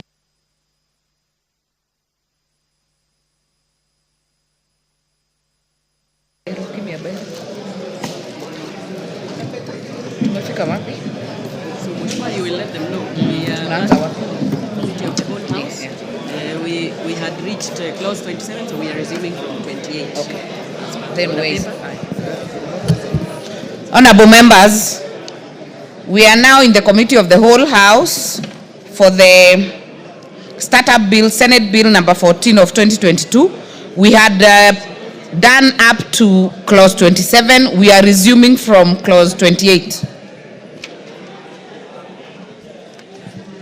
Clauses 28 and 29. No amendments. I propose the question that clauses 28 and 29 be part of the bill. I now put the question that clauses 28 and 29 be part of the bill. Will as many as are of that opinion say aye? Will as many as are of a contrary opinion say nay? The ayes have it. Clause 30. I propose the question that clause 30 be part of the bill. There is a proposed amendment by the chairperson Trade Committee. The Vice Chair, Honorable Marianne. Thank you, Madam Speaker. I propose that clause 30 be amended as it appears in the order paper, and the justification for it that is amended. The amendment is aimed to accommodate the aspects of intellectual property in the proposed new clause 30A. Honorable members, the consultations are too loud. Honorable Rahim, Honorable Karido, Honorable John Paul, kindly break the kamukunji. Those who are making their way out, kindly do so quietly. Honorable Kionjori, please break the kamukunji. Let us hear each other. Thank you.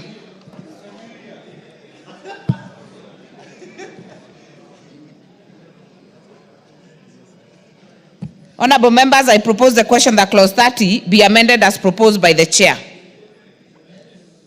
If you are intending to speak on this, kindly use the intervention. Honorable Mayaka. Thank you, Honorable Chair. Honorable Chair, I want to support this particular amendment, and the reason is because it actually comes in to enrich the clause number 30. And further to that, Honorable Chair, we've not had an opportunity where we have a law that puts in place specific regulations that support the copyright, and this particular one does that, and including the fact that for the startups, it's actually going to give financial support mechanisms to the people who have startups. So for that reason, I do support the amendments. I thank you. Very well. I put the question then that clause 30 be amended as proposed by the chair. Will as many as are of that opinion say aye? Will as many as are of a contrary opinion say nay? The ayes have it. I now put the question that clause 30 is amended be part of the bill. Will as many as are of that opinion say aye? Will as many as are of a contrary opinion say nay? The ayes have it. Clause 31. I propose the question that clause 31 be part of the bill. Honorable Keitany. Thanks, Madam Chair. I propose that that clause 31 be amended as it appears in the order paper, and the justification for it is that the proposed amendment is to be deleted, is covered under clause 27A, sorry. Thank you. Very well. I propose the question that clause 31 be amended as proposed by the chair. I therefore put the question that clause 31 be amended as proposed by the chair. Will as many as are of that opinion say aye? Will as many as are of a contrary opinion say nay? The ayes have it. I now put the question that clause 31 is amended be part of the bill. Will as many as are of that opinion say aye? Will as many as are of a contrary opinion say nay? The ayes have it. Clauses 32 and 33. No amendment. I propose the question that clauses 32 and 33 be part of the bill. I now put the question that clauses 32 and 33 be part of the bill. Will as many as are of that opinion say aye? Will as many as are of a contrary opinion say nay? The ayes have it. Clause 34. I propose the question that clause 34 be part of the bill. Chair. Thank you, Madam Speaker. I propose that clause 34 be amended as it appears in the order paper, and the justification for it is that the proposed amendment is to protect personal data of startups. Thank you. Very well. I propose the question that clause 34 be amended as proposed by the chair. Honorable Oundo, are you on this? Yes, Chair. Chair, can order members. Honorable TJ. The Attorney General. Honorable Rosa Buyu, please break the Kamukunji so that we hear Honorable Member for Funyula. Thank you, Honorable. Thank you, Chair. I support the amendment because there's an element of intellectual property, and in the country where there is misuse of personal data, these particular provisions saves or protects the interests of the innovators and everybody involved in this business. Thank you, Honorable Chair. Very well, Honorable Mayaka. Thank you, Honorable Chair. Honorable Chair also support this particular amendment because, Honorable Chair, we live in a world that is very much intervened by the social media and the misuse of data that belongs to people. And therefore, this particular law is actually helping us to ensure that this is in line with the Data Protection Act, which is something that we should actually encourage as a House to have all laws that deal with people's data, that deal with intellectual property, that deal with innovations, that they're actually also in accordance to the provisions of the Data Protection Act. I therefore support. I thank you. Member for Nandi. Thank you, Honorable Speaker. I think my comments on this particular amendment have been captured by the honorable members who have spoken before me. Honorable Speaker, this is a very important part that caught my attention because the issue of data protection is very important, especially for these intellectual property matters that we have been having cases severally. We've had a lot of content creators and all those kind of people having issues with their content being copyrighted, Honorable Speaker, and I think this is very progressive and I support the amendment. Honorable Geshimo. Honorable Member for Thika, you are out of order. Do not obstruct the chair. Thank you, Chair. As I support this, I abide myself with the sentiments that have been... Order, members. Member for Thika Town, Honorable Alice, you should not stand between the speaker or the chair with the member speaking. Honorable Geshimo, continue. I support and say for what the members have said. One of the reasons that I'm supporting is that the initial clause was purporting to amend another act, which is irregular. This provision just refers to the protection under the Data Protection Act, but you cannot seek in one act to amend another act. So that deletion was very important and to set the record straight and as per the law. Thank you. Very well. Honorable Elachi. Thank you, Chair. I also want to support, knowing very well, Chair, this is a startup when somebody is starting his or her business. And you can imagine how one can turn out and be malicious to just mess up that business. And so I know we have very many young people who are doing startups, and this will help them to protect not just their data, but to protect their businesses from AI. And in this House, we must be very critical in now dealing with misuse of technology and how people are using it. We must put in a law to bring a consent to say, before you use my face or anything, you must have gotten consent from that person. Thank you, Madam Speaker. Very well. Honorable Zamzam, are you on this? Asante sana Mheshimiwa Chair. Na mimi niweze pia kukokoteza kuwa kuweza kuprotect data ya wale ambao wanafanya mambo kwenye mtandao. Mheshimiwa Spika, lazima tuweze kupitisha sheria hii, tuikokoteze kabisa. Mheshimiwa Spika, vijana wetu wanafanya mambo yao ya content creation, unapata umeibiwa, mwingine anachukua, kwa hivyo uhalisia wake unapotea. Mheshimiwa Spika, kwa hiyo itakuwa pia rahisi kumjua nani mwanzilishi wa kitu fulani na inakuwa wepesi kumfikia. Mheshimiwa Spika, wengine wameitumia vibaya, wametumia picha za watu vibaya, kwa hiyo mtu itakuwa anaweza kujulikana kuwa huyu ndo halisia lo anzisha hichi kitu, ama huyu ndo ambaye anaweza kubenefit na kitu chake ambacho ameanzisha mwenyewe. Asante sana Mheshimiwa Chair. Thank you very much. Then we'll put the question. I'll put the question that clause 34 be amended as proposed by the chairperson. Will as many as are of that opinion say aye? Will as many as are of a contrary opinion say nay? The ayes have it. I now put the question that clause 34 is amended be part of the bill. Will as many as are of that opinion say aye? Will as many as are of a contrary opinion say nay? The ayes have it. New clauses. New clause 4A.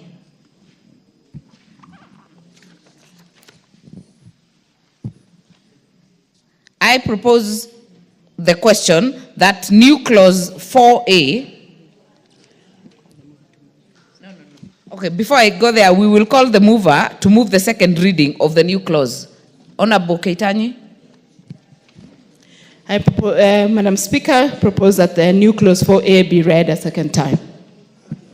I propose the question that new clause 4A be now read a second time. I therefore put the question that new clause 4A be now read a second time. Will as many as have that opinion say aye? Aye. Will as many as have a contrary opinion say nay? The ayes have it. I propose the question that the new clause 4A be part of the bill. I now put the question that new clause 4A be part of the bill. Will as many as have that opinion say aye? Will as many as have a contrary opinion say nay? The ayes have it. New clause 27A. Mover to move second reading. Thank you, Madam Speaker. I propose that new clause 27A be read a second time. Honorable Marianne, it's also good to explain what it is about. Take the moment to explain to members what it is about. Thank you. And this new clause seeks to amend or to outline the benefits to be given to incubators and accelerators as they do their business. Thank you. Very well. I therefore propose the question that new clause 27A be now read a second time. Honorable Elachi. Chair, this is one clause we need to support because of our young people. And Chair, there's a program that is coming up very soon, Nyota, for young people. And this is a program that supports incentives. And I want to tell young people, when this program comes, please apply. It will be online applied so that you get directly, without going through a group or anything, you get directly support, and it's a World Bank program. Please monitor it and make sure. So this is one thing that is very, very fantastic in this bill for our young people to start doing something. Thank you, Chair. Thank you, Honorable Mayaka. Thank you, Chair. Chair, I also want to support this particular amendment. And Chair, for example, Part A of that amendment, where it talks about negotiations for tax concessions. Chair, let me give the House an example. If you speak to some of the young people who do photography, the amount of money that they spend on buying that particular equipment is equivalent to buying like a vehicle like a Vitz. So therefore, when they get tax concessions for this, it actually does give them a boost.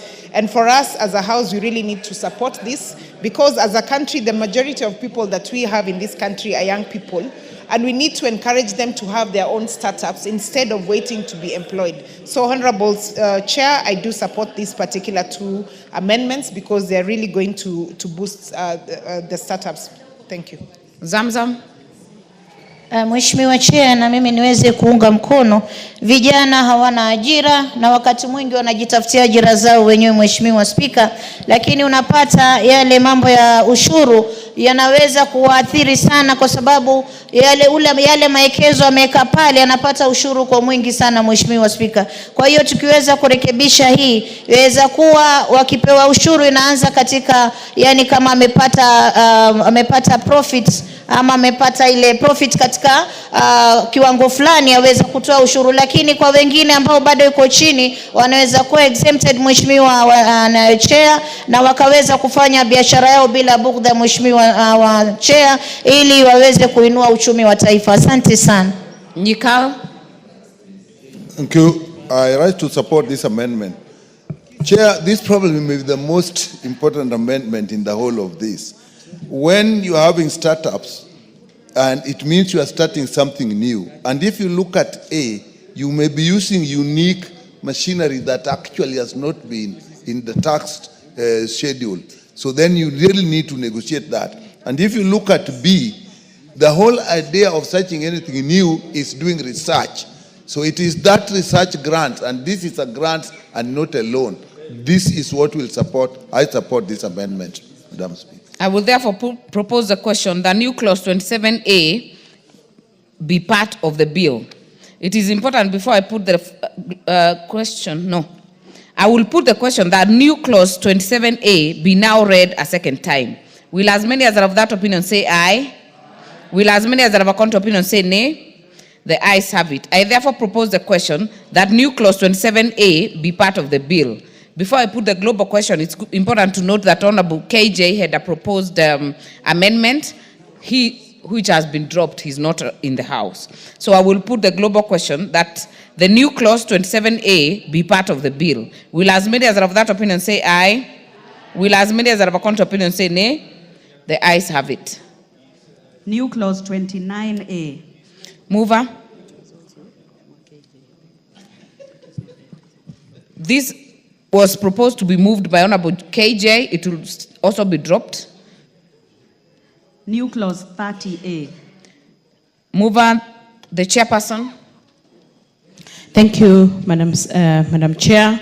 Propose that the new clause 30A be read a second time, and the justification for it is that this amendment aims to safeguard innovations and intellectual property rights of startups, because many of these startups don't get this kind of incentive, so this will help to protect their rights. Very well. I propose the question that new clause 30A be now read a second time. I put the question that new clause 30A be now read a second time. Will as many as are of that opinion say aye? Will as many as are of a contrary opinion say nay? The ayes have it. I propose the question that new clause 30A be part of the bill. Honorable Oundo. Chair, as the Vice Chair of the committee has pointed out, these innovators needs to be protected. Copywriting, fake, and all those kind of things. And that's why now this particular bill is ensuring that Kenya Industrial Property Institute takes all measures within its powers to make sure that the rights, the intellectual property rights of the innovators is protected. So this is now a challenge to the young people, even the old geezers like us who can innovate, that innovate as a startup, and therefore you will get protected by law. Thank you, Honorable Chair. Honorable Mayaka. Thank you, Honorable Chair. Chair, I do support this particular amendment. And Chair, I just want to remind the House about a particular issue that we did have between us and Japan when we were the attempt to have intellectual property on the Kyondo from Kenya. And I remember at that particular time, the issue that we had as a country, it was because they said of the novelty and us having being able to actually protect our intellectual property. And so, Honorable Chair, this is one of those things that is really going to help, especially people who come up with innovations, so that this is protected, and also including the intellectual property that is based on online. Honorable Speaker, another example I'll give is an example of like ChatGPT. You cannot, again, also as a person, even if you have the same intervention, be able to use the same name. And this is because the owners of that particular online platform were able to have intellectual property for this. So, Honorable Speaker, this is one particular clause that is very progressive and that is going to really be dynamic for the people who have startups, and to be able to have intellectual property being given the necessary support as per clause 34A part E, for them to be able to even register. And Honorable Chair, also, one other very important aspect of this particular clause is that in Part B, it says that there's going to be training in intellectual property requirements. Because a lot of people have startups, they have this particular intellectual property, but they do not know the procedures and process of them being able to actually have legal setups for these particular ones. So, Honorable Chair, yes, I do support this particular clause. I thank you. Honorable Cynthia Muge.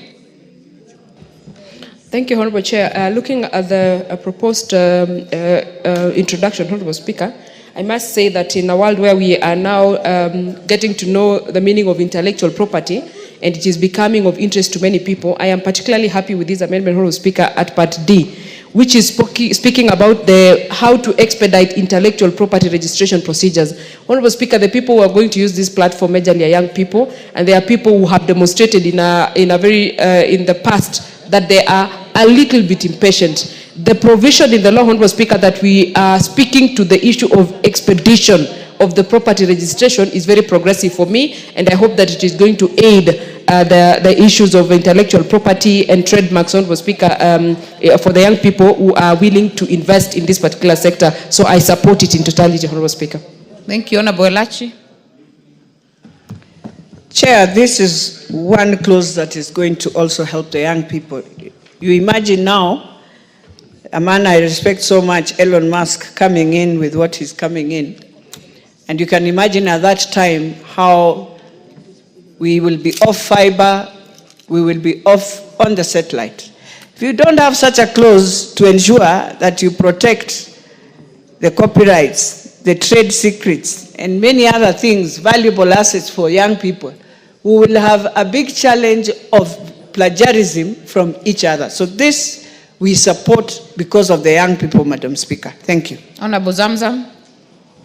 Mheshimiwa Chair, na mimi niweze kuunga marekebisho haya, Mheshimiwa Chair, nikiweza kutia mfano kwa wale wa Masai ambao wamekuwa wakitengeza bidhaa zao halisia hapa Kenya, lakini unapata bidhaa zinanunuliwa na mataifa mengine, kisha unakuja unaweka ile label yao, wanaturegeshea hapa kwa bei ya juu sana, kama ambao hao ndo asilia waliotengeza, Mheshimiwa Chair. Kwa hiyo tukipitisha hii clause itakuwa imesaidia wengi ambao wana uhalisia wa kutengeza vitu vyao ili waweze kupata pesa zao kama vile inavyotakikana, Mheshimiwa Chair, na bila kuharibiwa. Yani wajua mtu anaanza na kuwa mbunifu ye mwenyewe, kisha yale ambayo ameyabuni mtu mwingine anakuja na yabeba kama yake, Mheshimiwa Chair. Inakuwa wale ambao wanabuni huku katika Kenya wanakuwa wanadhalilishwa sana. Utapata hata kuna yule ambaye anajaribu kutoa mziki, utapata miziki ya mataifa mengine yamekuwa yale mambo ya copyright, lakini huku kwetu mtu ametoa mziki mzuri lakini unachukuliwa na mtu mwingine kisha na umiliki kama ambao ni wake, wakati halisia aliotunga mwanzo alikuwa ni mwingine, Mheshimiwa Chair. Kwa hiyo mimi naunga mkono kuweza kuwa protect katika hii clause. Asante sana. Finally on this, Honorable Geshimo. Honorable Chair, I support this amendment. Actually, this obligates the Kenya National, the agency, to make sure that all the startups have been taken through training so that they can be able to register their intellectual property with KIPI. And this will prevent them being taken advantage by the bigwigs. We remember the issue of the MPS, where young people are taken advantage of by the main player, Safaricom. We also remember there are some young people during COVID who are doing bends that are usually done by multinationals, and they were also being taken advantage of. So this amendment will actually sort out those issues that actually they will be able to obligate the agency to take them through training and also register them with KIPI for them to reap the intended benefits from their innovations. Thank you, Chair. Very well. Allow me to put the question that the new clause 30A be part of the bill. Will as many as are of that opinion say aye? Will as many as are of a contrary opinion say nay? The ayes have it. New part 5A, comprising of new clauses 32A and 32B. Mover. Madam Speaker, propose that new part 5A be read a second time with amendments on clause 32A, and the amendment is by deleting the words cooperative development appearing in the subclause 1 and substituting therefore the word startup. And the rationale is to make reference to the correct name of the fund being established, that is the startup fund. The rationale for this new clause is to provide funding for commercialization of startups. All right. I will propose the question that the new clause 5A be now read a second time. Member for Funyula. This is a progressive amendment, and I want to thank the Vice Chair for noticing the typo that talked about corporate development fund instead of startup fund. I just want to let the people of Kenya know that there are also funds for this startup. It's from the government, county government, and the key players in this sector is Kenya National Innovation Agency and Kenya Industrial Estates. So whatever they need, any money for any kind of work, for any kind of thing, this is where to look for the money. Thank you, Honorable Chair. Thank you. I will propose the question that the new clause, I will now put the question that the new clause 5A be now read a second time. Will as many as are of that opinion say aye? Will as many as are of a contrary opinion say nay? The ayes have it. I propose the question that new clause 5A be part of the bill. I put the question that new clause 5A be part of the bill. Will as many as are of that opinion say aye? Will as many as are of a contrary opinion say nay? The ayes have it. New clause 34A. Mover. Thank you, Madam Chair. Propose that the new clause 34A be read a second time, and the justification for this amendment seeks to provide a penal provision in order for it to act as a deterrent of falsifying information. Thank you. I therefore propose the question that new clause 34A be now read a second time. Honorable Member for Nandi. Honorable Chair, if you look at clause 34A2, it has a very good provision, Honorable Chair, that does not talk about only the penalty, but it also says that in addition to any penalty referred to in the subsection 1, the court may order or prohibit the doing of any act to stop a continuing contravention. Honorable Chair, you have noted, when things go to the court, people sometimes continue to earn or continue to benefit from the wrongs that they have done as the wheels of justice take time. So, Honorable Speaker, the subset 34A2 is a very progressive provision that it will be able to help in prohibition of or any continuing contravention of the same. So I support this amendment, Honorable Chair. Very well. Honorable Mayaka. Thank you, Chair. Chair also support this particular amendment because from the onset, what we are trying to do is ensure that we are maintaining good practice and due process and good order, so that anybody who tries to do any contraventions or even tries to get startups into getting into businesses or get into innovations that are not actually legal, they can actually be discouraged from the offset, especially when they see what the consequences for that are. So I therefore support this amendment. I thank you. Thank you. Honorable Mizigi. Thank you very much, Chair, for this opportunity, and Happy New Year to everyone. I also want to support this amendment because looking at it, it's going to be a mitigating a measure to a lot of information that most of the time is controversial and brings a lot of complication when it comes to matters giving penalties. So I support. Honorable Nyikao. I rise, Chair, to support this. This is actually very important, particularly relating to what we have passed on intellectual property, particularly TRIPS, trade-related intellectual property rights. That is actually where a lot of people lose out, because you will have those trade-related rights and there's no punishment that goes with them. So I think this will go a long way in supporting that. Zamzam. Chair, hii section 2 naona niweze kuiunga mkono kwa sababu tunajua koti zetu huwa zinachukua muda sana kutoa uamuzi, na pengine kama mtu ameshtaki na bado biashara yake inazidi kudhurika akingoja matokeo ya koti, afadhali waweze kuweka ile sheria ya kuwa huyo mtu pia asimamishwe kama bado anafuatia kesi, Mheshimiwa Chair. Kwa hiyo mimi naiunga mkono hii. Yeshimo.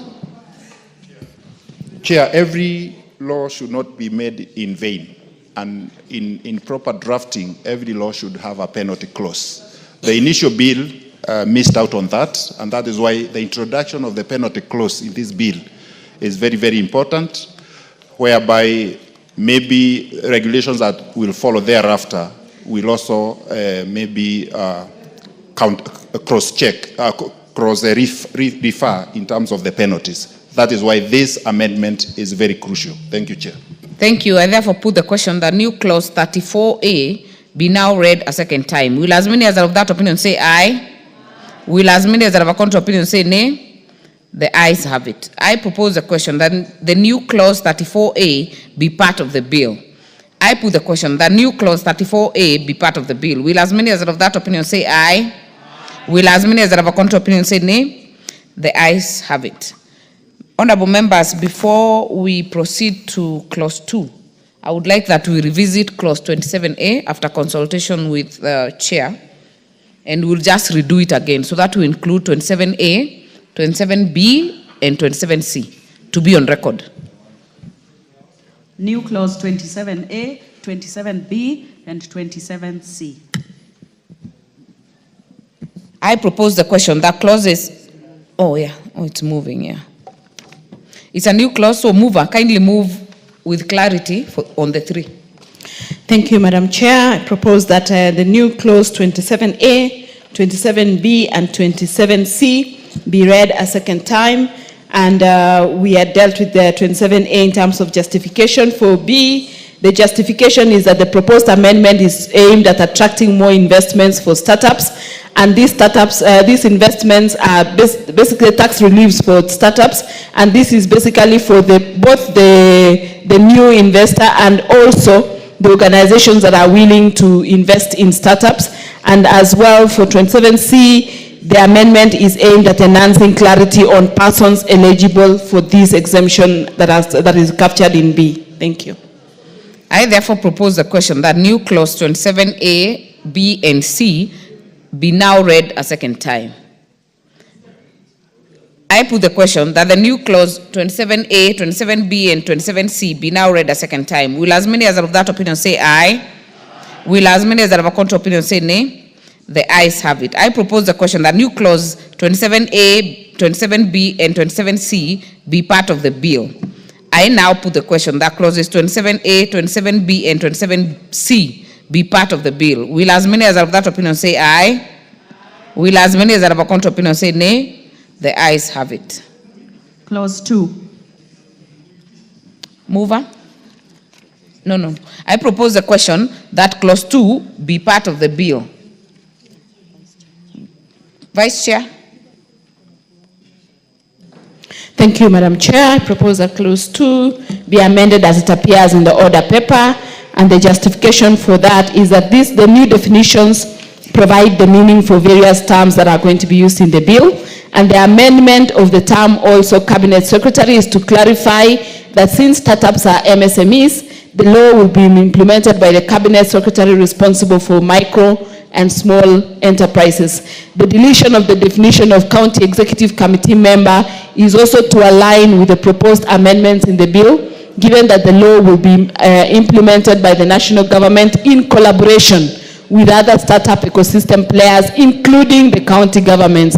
And also that deletion of the definition startup incubator is for the cleanup of the bill because it is similar to the definition of incubator that is already defined. Thank you. Very well, I now propose the question that clause 2 be part of the bill.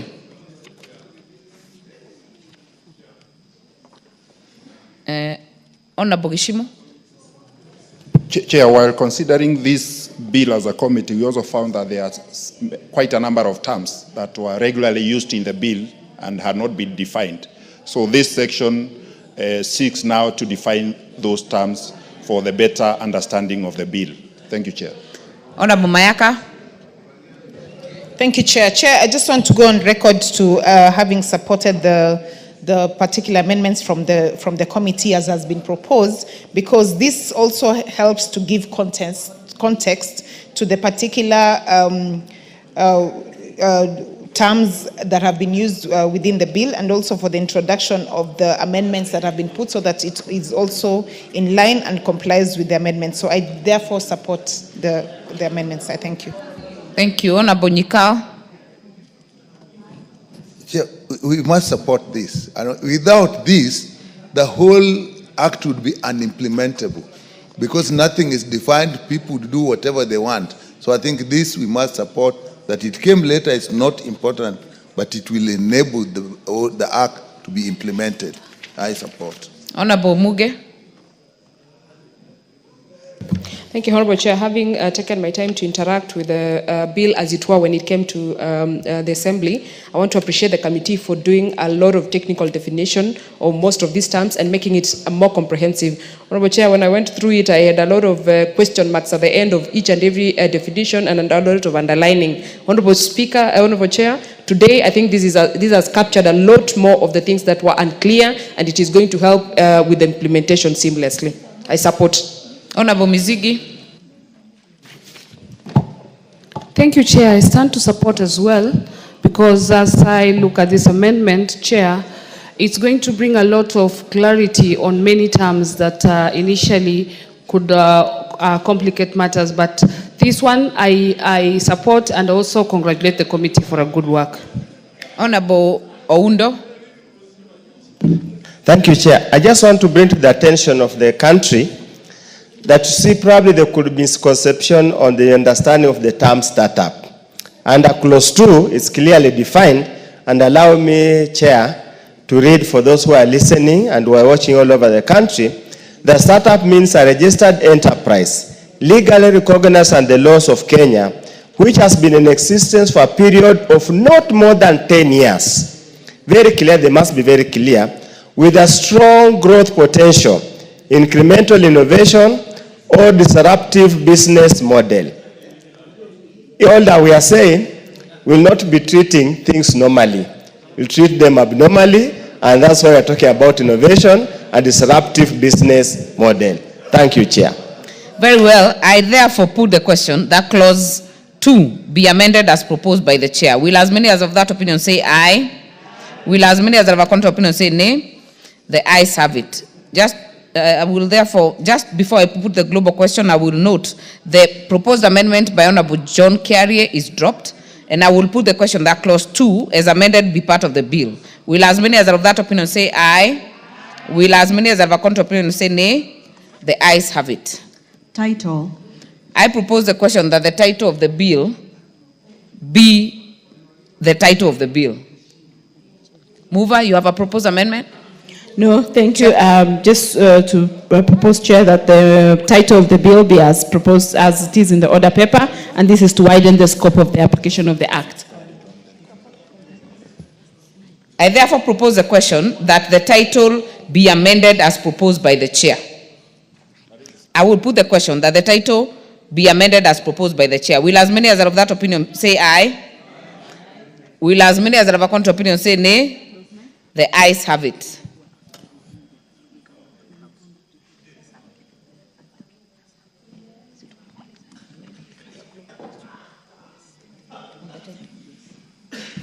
I now put the question that the title as amended be the title of the bill.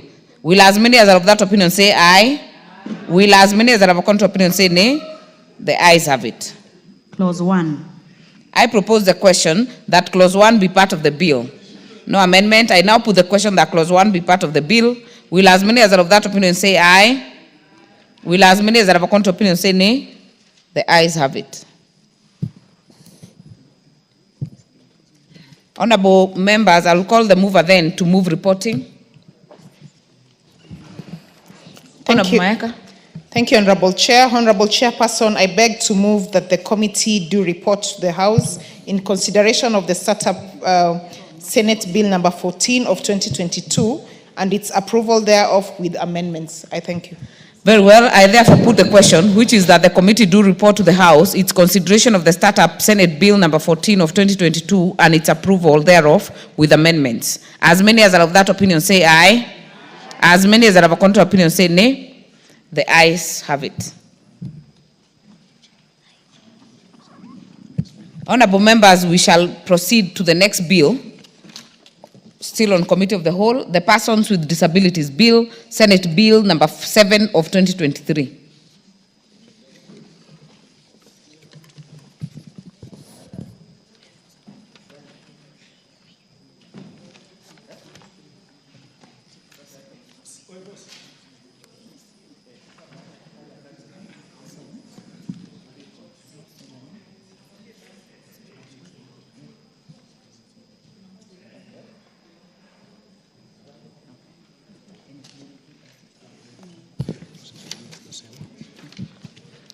We shall then begin.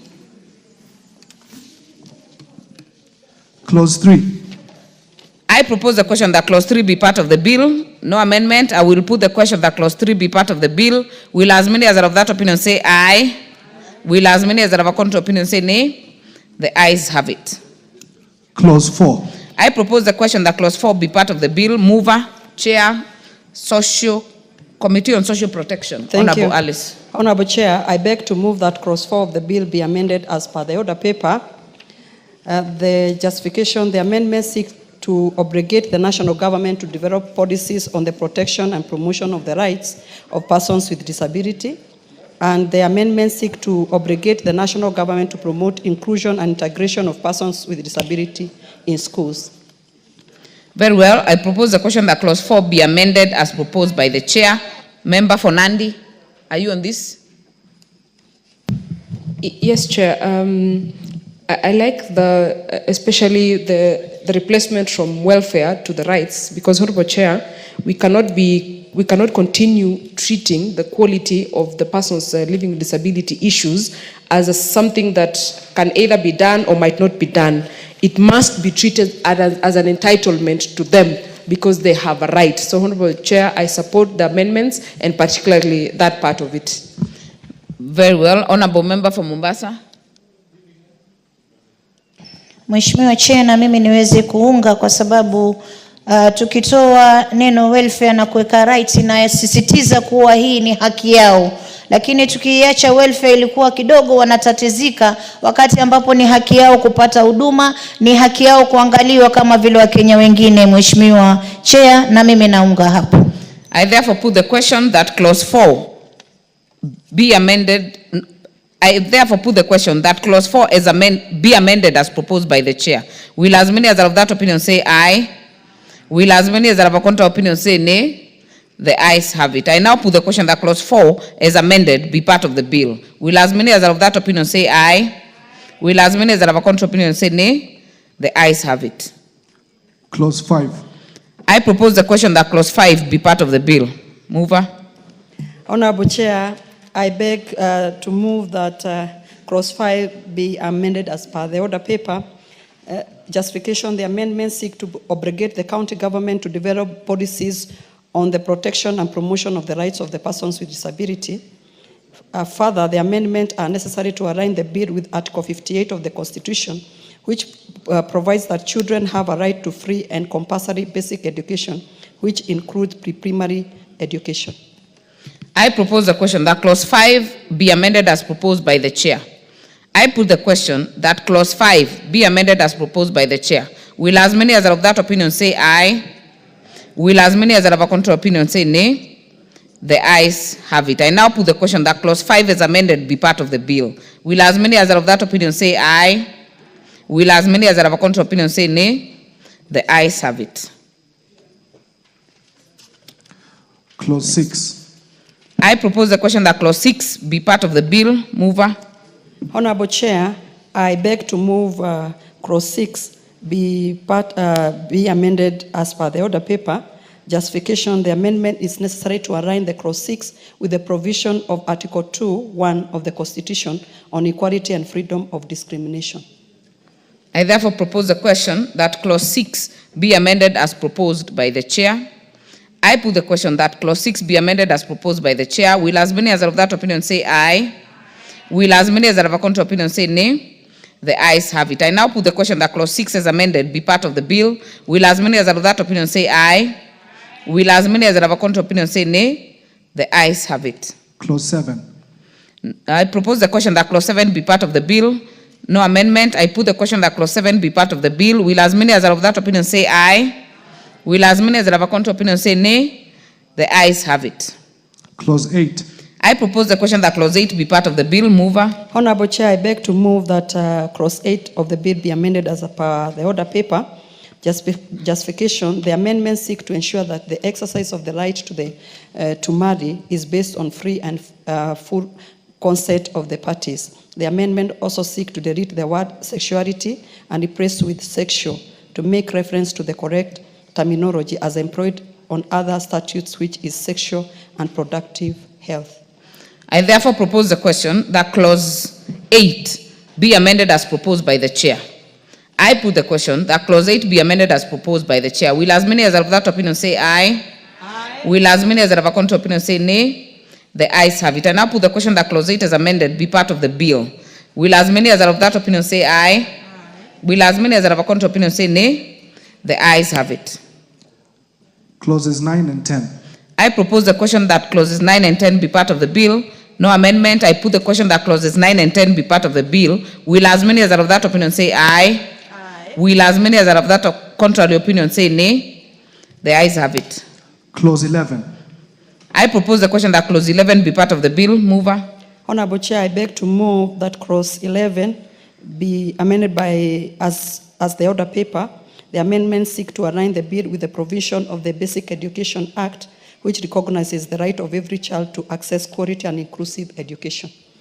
I therefore propose the question that clause 11 be amended as proposed by the chair. I put the question that clause 11 is amended. I put the question that clause 11 be amended as proposed by the chair. Will as many as are of that opinion say aye? Aye. Will as many as are of a contrary opinion say nay? The ayes have it. I therefore put the question that clause 11 as amended be part of the bill. And before I put the global question, it's important to note that there was a proposed amendment by Honorable Member for Mathare, which will be dropped since he's not in the House to prosecute. I will therefore put the question that clause 11 as amended be part of the bill. Will as many as of that opinion say aye? Will as many as of that contrary opinion say nay? The ayes have it. Clauses 12, 13, 14, 15, 16, 17, 18, and 19. I propose the question that clauses 12, 13, 14, 15, 16, 17, 18, and 19 be part of the bill. I put the question that clauses 12, 13, 14, 15, 16, 17, and 18, and 19 be part of the bill. Will as many as are of that opinion say aye? Will as many as are of a contrary opinion say nay? The ayes have it. Clause 20. There was a proposed amendment by member for Mathare. It is dropped. I propose the question that clause 20 be part of the bill. Chair. Honorable Chair, I beg to move that clause 20 of the bill be amended as per the order paper. The justification, the amendments seek to make reference to the correct terminology, which is adaptive technologies. This shall ensure that the council, in consultation with relevant government establishment, shall guarantee that running institutions provide individualized support measures, appropriate equipment, assistive devices, adaptive technology that maximizes academic and social development, consistent with the goal of full inclusion of adults with disability. I therefore propose the question that clause 20 be amended as proposed by the chair. Member for Nandi.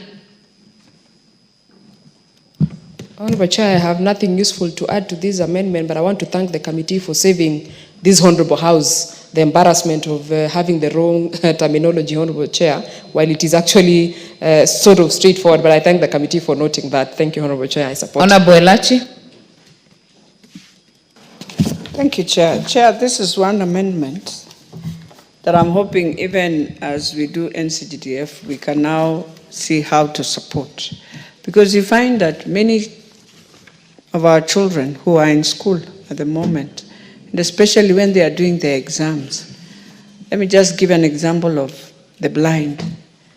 You find it is so difficult to just have the devices that are needed for them to have this, to be doing their exams, even just their photocopier. So I'm hoping even as we do it here, it will relate, and at one point we can support using to buy now these equipments, Madam Speaker. So I really support this. Member for Mombasa. Mheshimiwa Chair, matamshi yakihitilafiana kidogo yaweza kubadilisha mwongozo wa jambo fulani, Mheshimiwa Chair. Kwa hiyo mimi nawapongeza kamati kwa kuweza kulichunguza hilo na kulitambua, kwa sababu ilikuwa inatoa mwelekeo tofauti katika masuala ya walemavu. Kwa hiyo mimi nawapongeza na naweza kuunga mkono. Asante sana. Allow me to put the question that clause 20 be amended as proposed by the chair. Will as many as are of that opinion say aye? Will as many as are of a contrary opinion say nay? The ayes have it. I put the question that clause 20 as amended be part of the bill. Will as many as are of that opinion say aye? Will as many as are of a contrary opinion say nay?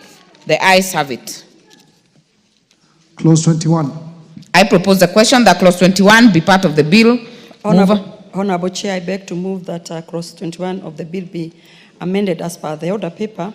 Justification being that the amendments seek to ensure that undue burden is not placed on employees with few staff. In this regard, the requirement that compels employers to reserve at least 5% direct employment opportunities for persons with disability to ensure employment shall only apply to all employer who has at least 20 employees. Thank you, Honorable Chair. I therefore propose the question that clause 21 be amended as proposed by the chair. Honorable Mayaka.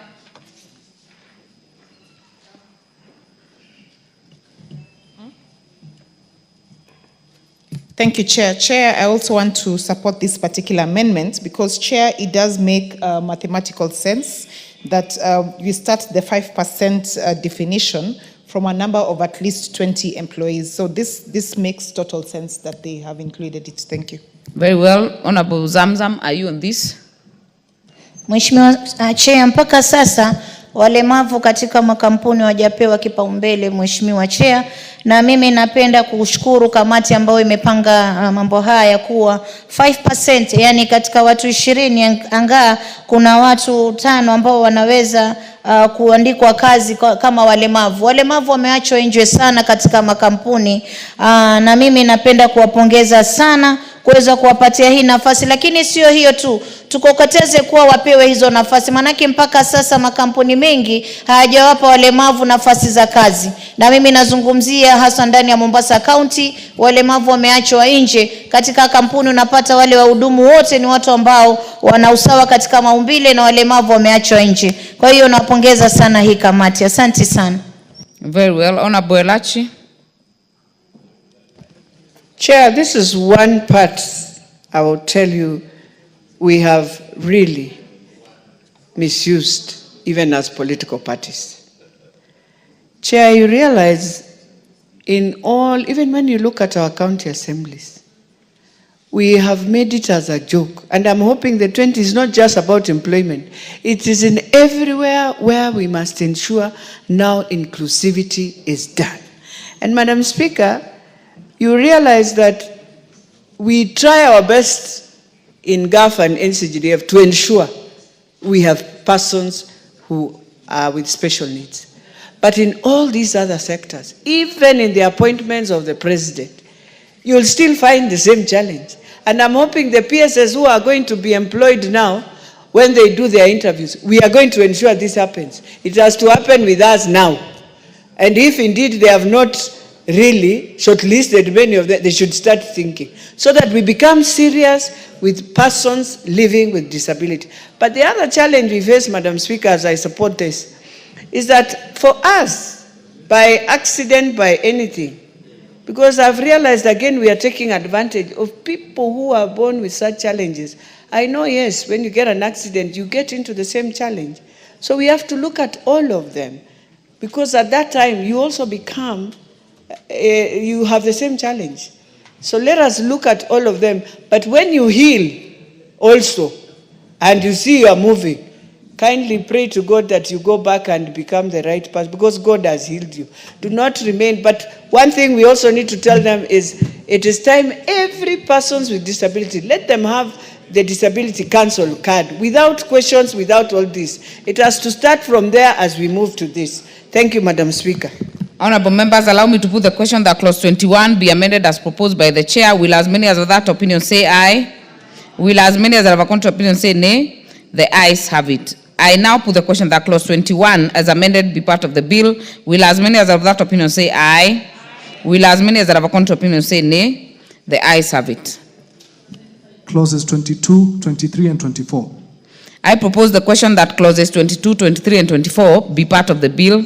I now put the question that clauses 22, 23, and 24 be part of the bill. Will as many as are of that opinion say aye? Will as many as are of a contrary opinion say nay? The ayes have it. Clause 25. I propose the question that clause 25 be part of the bill. Mover. Honorable Chair, I beg to move that clause 25 of the bill be amended as per the order paper. Justification that the amendment create clarity as to processes and structure for delivering health service to persons with disability and compels national and county government to put into place mechanisms that shall ensure prompt attendance by medical personnel to persons with disability. I propose the question that clause 25 be amended as proposed by the chair. I put the question that clause 25 be amended as proposed by the chair. Will as many as of that opinion say aye? Will as many as that have a contrary opinion say nay? The ayes have it. I now put the question that clause 25 as amended be part of the bill. Will as many as are of that opinion say aye? Will as many as that have a contrary opinion say nay? The ayes have it. Clause 26. I propose the question that clause 26 be part of the bill. Mover. Honorable Chair, I beg to move that clause 26 of the bill be amended as per the order paper. Justification being that the amendment create clarity on the right of the access to information and communication technology service by persons with disability. Additionally, the amendment obligates the Communication Authority of Kenya, which is the regulator, to develop regulation on maintenance of low levels of risk to persons who have photosensitive epilepsies by television broadcasters. I propose the question that clause 26 be amended as proposed. I put the question that clause 26 be amended as proposed by the chair. Will as many as of that opinion say aye? Will as many as have a contrary opinion say nay? The ayes have it. I now put the question that clause 26 be as amended be part of the bill. Will as many as of that opinion say aye? Will as many as have a contrary opinion say nay? The ayes have it. Clause 27. I propose the question that clause 27 be part of the bill. I put the question that clause 27 be part of the bill. Will as many as are of that opinion say aye? Will as many as have a contrary opinion say nay? The ayes have it. Clause 28. I propose the question that clause 28 be part of the bill. Mover. Honorable Chair, I beg to move that clause 28 of the bill be amended as per the order paper. Justification, the amendment aligns clause 28 of the bill with Article 7 of the Constitution, which recognizes the use of Kenya Sign Language. I propose the question that clause 28 be amended as proposed by the chair. Honorable Pareyo. Are you on this one? If not, I put the question that clause 28 be amended as proposed by the chair. Will as many as of that opinion say aye? Will as many as that have a contrary opinion say nay? The ayes have it. I now put the question that clause 28 as amended be part of the bill. Will as many as of that opinion say aye?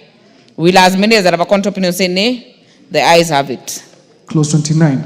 I propose the question that clause 29 be part of the bill. Mover.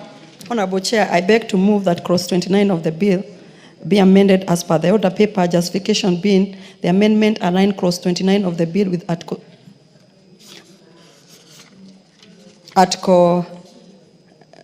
the amendment align clause 29 of the bill with Article 7 of the Constitution, which recognizes the use of the Kenya Sign Language. I propose the question that clause 29 be amended as proposed by the chair. I put the question that clause 29 be amended as proposed by the chair. Will as many as of that opinion say aye? Will as many as have a contrary opinion say nay? The ayes have it. I put the question that clause 29 as amended be part of the bill. Will as many as of that opinion say aye? Will as many as have a contrary opinion say nay? The ayes have it. Clauses 30, 31, 32, 33, 34, 35, 36, 37, 38, 39, 40, 41, 42, 43, and 44. I propose the question that clauses 30, 31, 32, 33, 34, 35, 36, 37, 38, 39, 40, 41, 42, 43, and 44 be part of the bill. I now put the question that clauses 30, 31, 32, 33, 34, 35, 36, 37, 38, 39, 40, 41, 42, 43, and 44 be part of the bill. Will as many as are of that opinion say aye? Aye. Will as many as have a contrary opinion say nay? The ayes have it. Clause 45. I propose the question that clause 45 be part of the bill. Mover. Honorable Chair, I beg to move that clause 45 of the bill be amended as per the order paper. Justification, the amendment seek to align the term of office of Executive Director of the Council with Mwongozo guideline for all state corporation, which is in a term of 3 years, renewable once. Thank you. I propose the question that clause 45 be amended as proposed by the chair. I put the question that clause 45 be amended as proposed by the chair. Will as many as of that opinion say aye? Will as many as of a contrary opinion say nay? The ayes have it. I now put the question that for clause 45 as amended be part of the bill. Will as many as of that opinion say aye? Will as many as of a contrary opinion say nay? The ayes have it. Clauses 46, 47, 48, and 49. I propose the question that clauses 46, 47, 48, and 49 be part of the bill. I put the question that clauses 46, 47, 48, and 49 be part of the bill. Will as many as of that opinion say aye? Will as many as of a contrary opinion say nay? The ayes have it. Clause 50. I propose the question that clause 50 be part of the bill. Honorable Chair, I beg to move that clause 50 of the bill be amended as per the order paper. The justification, the bill is as it is, provided that the council may conduct an inquiry or sectoral investigation where it considered it necessary or desirable for the purpose of carrying out its function upon receiving a direction by the Cabinet Secretary in writing or at the request of a regulatory body. I propose the question that clause 50 be amended as proposed by the chair. I put the question that clause 50 be amended as proposed by the chair. Will as many as that opinion say aye? Will as many as that have a contrary opinion say nay? The ayes have it. I now put the question that clause 50 as amended be part of the bill. Will as many as that of that opinion say aye? Will as many as that have a contrary opinion say nay? The ayes have it. Clauses 51, 52, 53, 54, and 55. I propose the question that clauses 51, 52, 53, 54, and 55 be part of the bill. I now put the question that clauses 51, 52, 53, 54, and 55 be part of the bill. Will as many as of that opinion say aye? Will as many as that have a contrary opinion say nay? The ayes have it. Clause 56. I propose the question that clause 56 be part of the bill. Mover. Honorable Chair, I beg to move that clause 56 of the bill be amended as per the order paper. Justification, clause 56 provide for exemption from income tax and provision of social assistance to parents or guardian of children with severe disability to allow flexibility and variation for increase of the amount such as such parents or guardian may be entitled. The clause also should not specify the amount. I propose the question that clause 56 be amended as proposed by the chair. I put the question that clause 56 be amended as proposed by the chair. Will as many as of that opinion say aye? Will as many as have a contrary opinion say nay? The ayes have it. I now put the question that clause 56 as amended be part of the bill. Will as many as of that opinion say aye? Will as many as have a contrary opinion say nay? The ayes have it. Clauses 57, 58, 59, 60, and 61. I propose the question that clauses 57, 58, 59, 60, and 61 be part of the bill. I now put the question that clauses 57, 58, 59, 60, and 61 be part of the bill. Will as many as of that opinion say aye? Will as many as have a contrary opinion say nay? The ayes have it. Clause 62. I propose the question that clause 62 be part of the bill. Mover. Honorable Chair, I beg to move that clause 68 of the bill be amended as per the order paper. You've said clause 62? Yeah. Justification, the proposed amendments seek to enhance the penalty of the offense against abuse of persons with disability. I propose the question that clause 62 be amended as proposed by the chair. I put the question that clause 62 be amended as proposed by the chair. Will as many as of that opinion say aye? Will as many as have a contrary opinion say nay? The ayes have it. I now put the question that clause 62 is amended be part of the bill. Will as many as have that opinion say aye? Will as many as have a contrary opinion say nay? The ayes have it. Clause 63. I propose the question that clause 63 be part of the bill. Mover. Honorable Chair, I beg to move that clause 63 of the bill be amended as per the order paper. Justification, the proposed amendments seek to create a penalty of the offense against concealment of a persons with disability. I propose the question that clause 63 be amended as proposed by the chair. I put the question that clause 63 be amended as proposed by the chair. Will as many as have that opinion say aye? Will as many as have a contrary opinion say nay? The ayes have it. I now put the question that clause 63 is amended be part of the bill. Will as many as have that opinion say aye? Will as many as have a contrary opinion say nay? The ayes have it. Clause 64. I propose the question that clause 64 be part of the bill.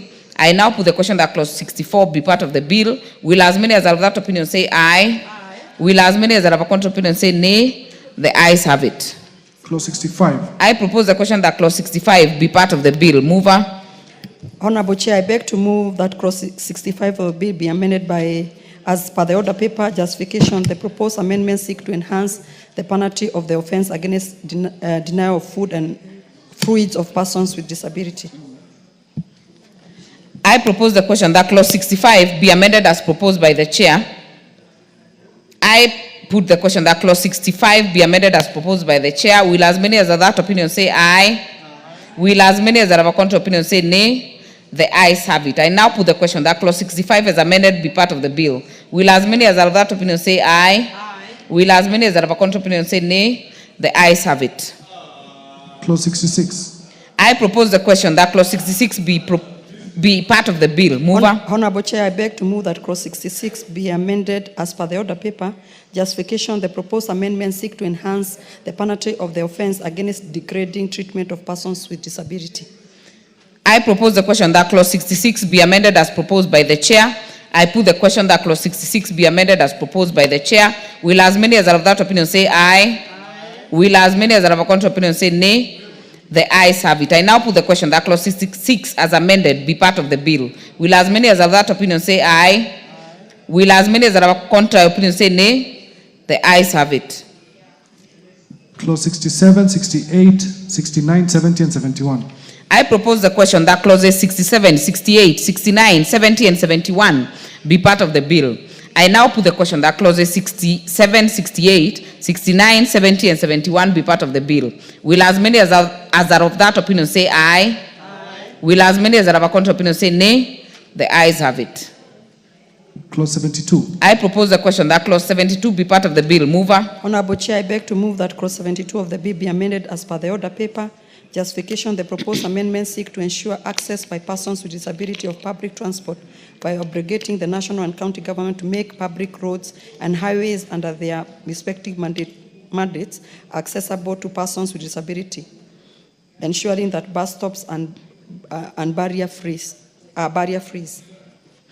I propose the question that clause 72 be amended as proposed by the chair. I put the question that clause 72 be amended as proposed by the chair. Will as many as are of that opinion say aye? Will as many as are of a contrary opinion say nay? The ayes have it. I now put the question that clause 72 is amended be part of the bill. Will as many as are of that opinion say aye? Will as many as are of a contrary opinion say nay? The ayes have it. Clause 74. I propose the question that clause 74 be part of the bill. Mover. Honorable Chair, I beg to move that clause 74 of the bill be amended as per the order paper. Justification, clause 74 of the bill provide that no person shall, on the ground of disability alone, deny a person with disability admission into any premises which members of the public are ordinarily admitted.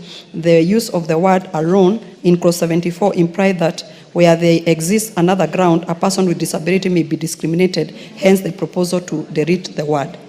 I propose the question that clause 74 be amended as proposed by the chair.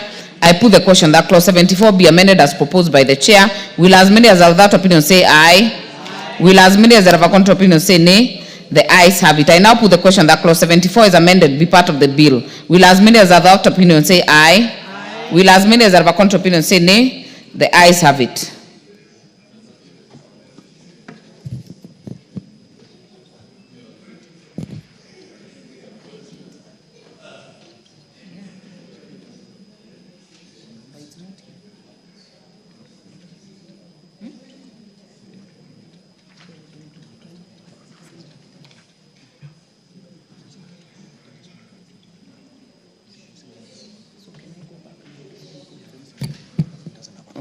Honorable members, before we go to the next one, allow me to go back to clause 73. It has no amendment. I will propose a question that clause 73 be part of the bill. I now put the question that clause 73 be part of the bill. Will as many as have that opinion say aye? Will as many as have a contrary opinion say nay? The ayes have it. Clause 75, 76, 77, 78, 79, 80, 81, 82, 83, 84, 85, and 86. I propose the question that clauses 75, 76, 77, 78, 79, 80, 81, 82, 83, 84, 85, and 86 be part of the bill. I now put the question that clauses 75, 76, 77, 78, 79, 80, 81, 82, 83, 84, 85, and 86 be part of the bill. Will as many as are of that opinion say aye? Will as many as are of a contrary opinion say nay? The ayes have it. New clause 36A. Mover. Honorable Chair, I beg to move that new clause 36A be read a second time as per the order paper. I therefore propose the question that new clause 36A be now read a second time. I put the question that new clause 36A be now read a second time. Will as many as are of that opinion say aye? Will as many as are of a contrary opinion say nay? The ayes have it. I propose the question that new clause 36A be part of the bill. I now put the question that new clause 36A be part of the bill. Will as many as are of that opinion say aye? Aye. Will as many as are of a contrary opinion say nay? The ayes have it. New clause 66A. Mover. Honorable Chair, I beg to move that new clause 66A be read a second time. I propose the question that new clause 66A be now read a second time. I put the question that new clause 66A be now read a second time. Will as many as are of that opinion say aye? Will as many as that have a contrary opinion say nay? The ayes have it. I propose the question that new clause 66A be part of the bill. I put the question that new clause 66A be part of the bill. Will as many as that opinion... Hold on. Honorable Zamzam. Mheshimiwa Chair, kwanza niweze kurekebisha matamshi yangu ya mwanzo clause 21 ambapo nilisema badala niseme mtu mmoja nikasema watu 5 kwa watu 20. Kwa hiyo ni mlemavu mmoja kwa waajiriwa 20 au anaweza kupewa nafasi. Kisha clause 66A. Mheshimiwa, kuna watu wengi sana wanatumia watoto walemavu kwenda kuombaomba mabarabarani wakiwanyanyasa na kuwanyima zile haki zao. Kwa hiyo hii section 66A mimi naipigia upato na naweza kuunga mkono. Asante sana. I therefore propose the question that new clause 66A be part of the bill. I now put the question that new clause 66A be part of the bill. Will as many as are that opinion say aye? Aye. Will as many as are of a contrary opinion say nay? The ayes have it. New clause 73A.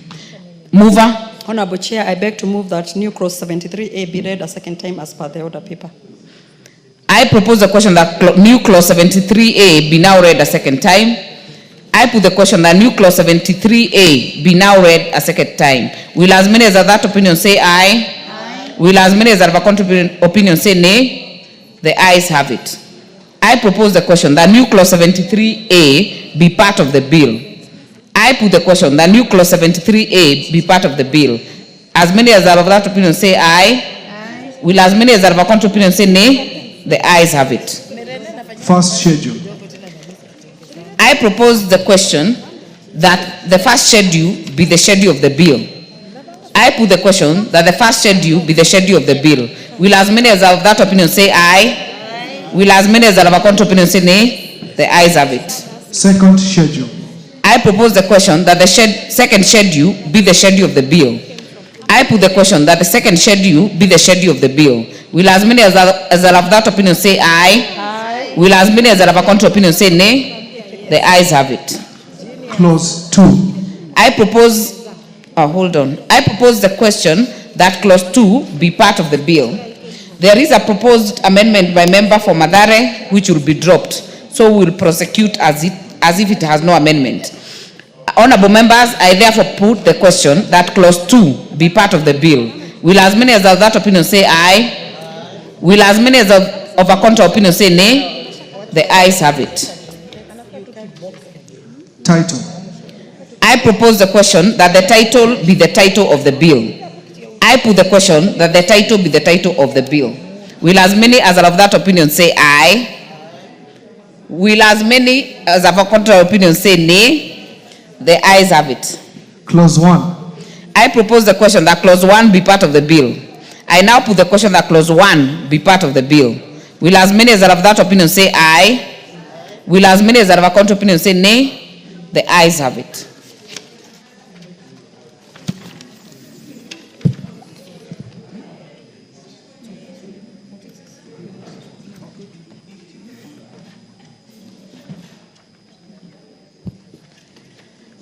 I will therefore call the mover. Move reporting. Honorable Chair, I beg to move that the committee do report to the House its consideration of the Persons with Disability Bill, Senate Bill number 7 of 2023, and its approval thereof with amendments. I put the question that the committee do report to the House its consideration of the Persons with Disabilities Bill, Senate Bill number 7 of 2023, and its approval thereof with amendments.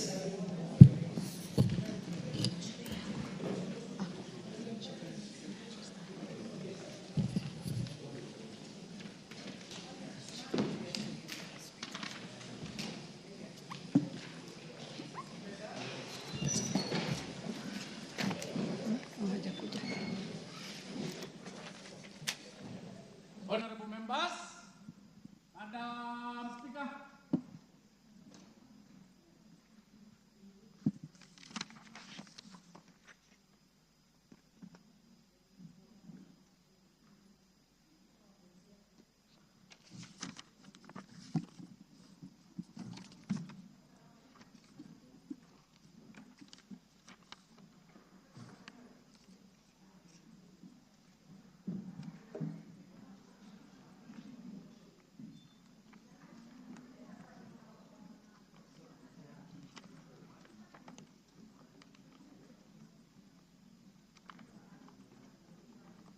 Chairperson, you may move the reporting.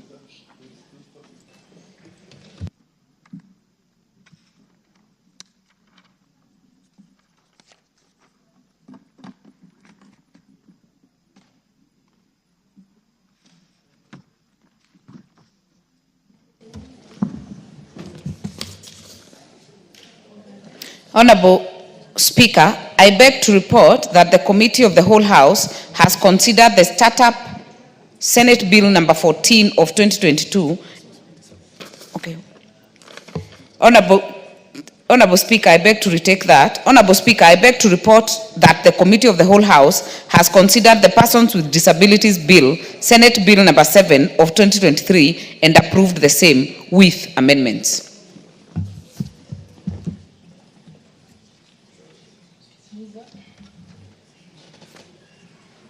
Mover of the bill.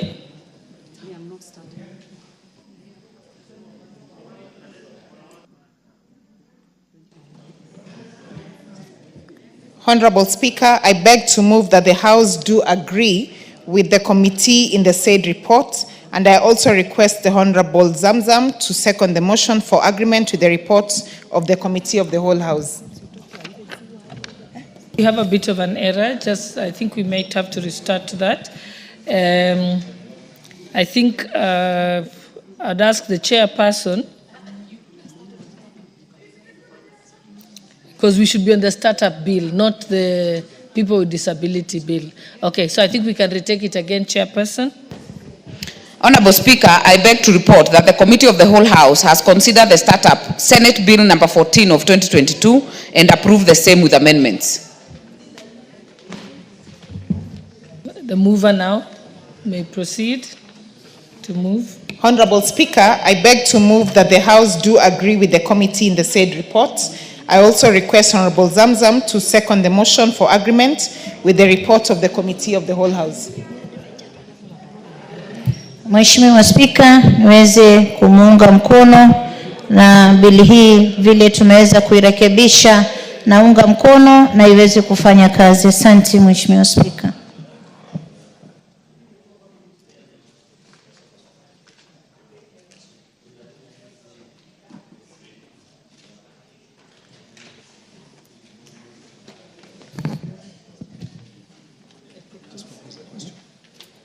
Honorable members, I propose the question that this House do agree with the committee in the said report. May I put okay. Mover.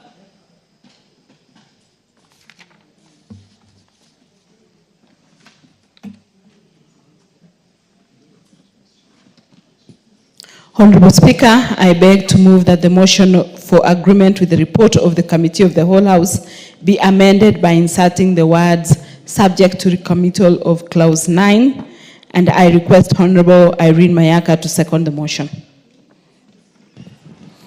Thank you, Honorable Speaker. I second.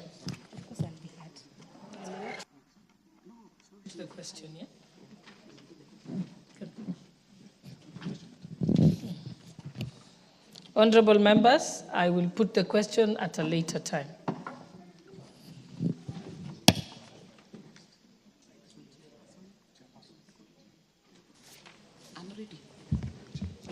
Honorable Speaker, I beg to report that the Committee of the Whole House has considered the Persons with Disabilities Bill, Senate Bill number 7 of 2023, and approved the same with amendments.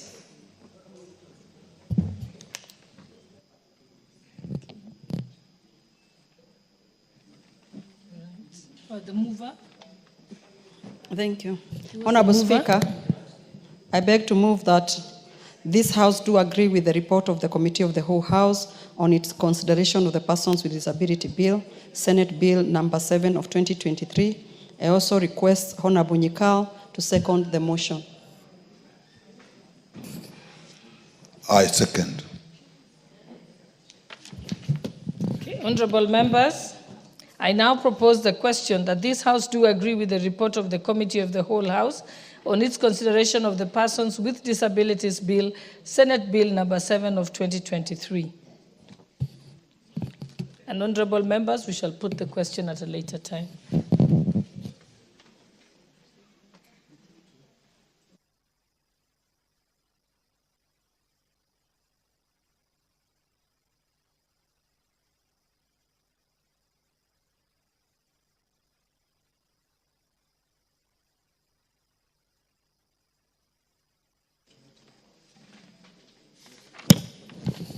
Honorable members, at the time being 12:53, the House stands adjourned until today at 2:30 p.m.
Good morning, this is the News Wire. I'm Leo Obaga. Fire broke out at the University of Nairobi's Taifa Hall last night, causing significant damage to the building.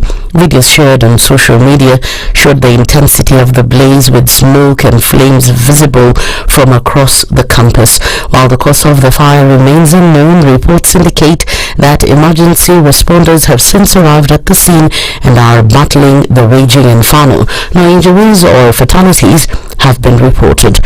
Kenyatta National Hospital Chief Executive Officer Dr. Evanson Kamudi has clarified that a system downtime was responsible for the disruption of patient services, including those related to the Social Health Authority at the facility. Dr. Kamudi expressed his apologies to patients and their families for the inconveniences caused by the failures of the SHAR system. His statement came after angry patients protested what they termed as failure of the system, saying that they were unable to access services.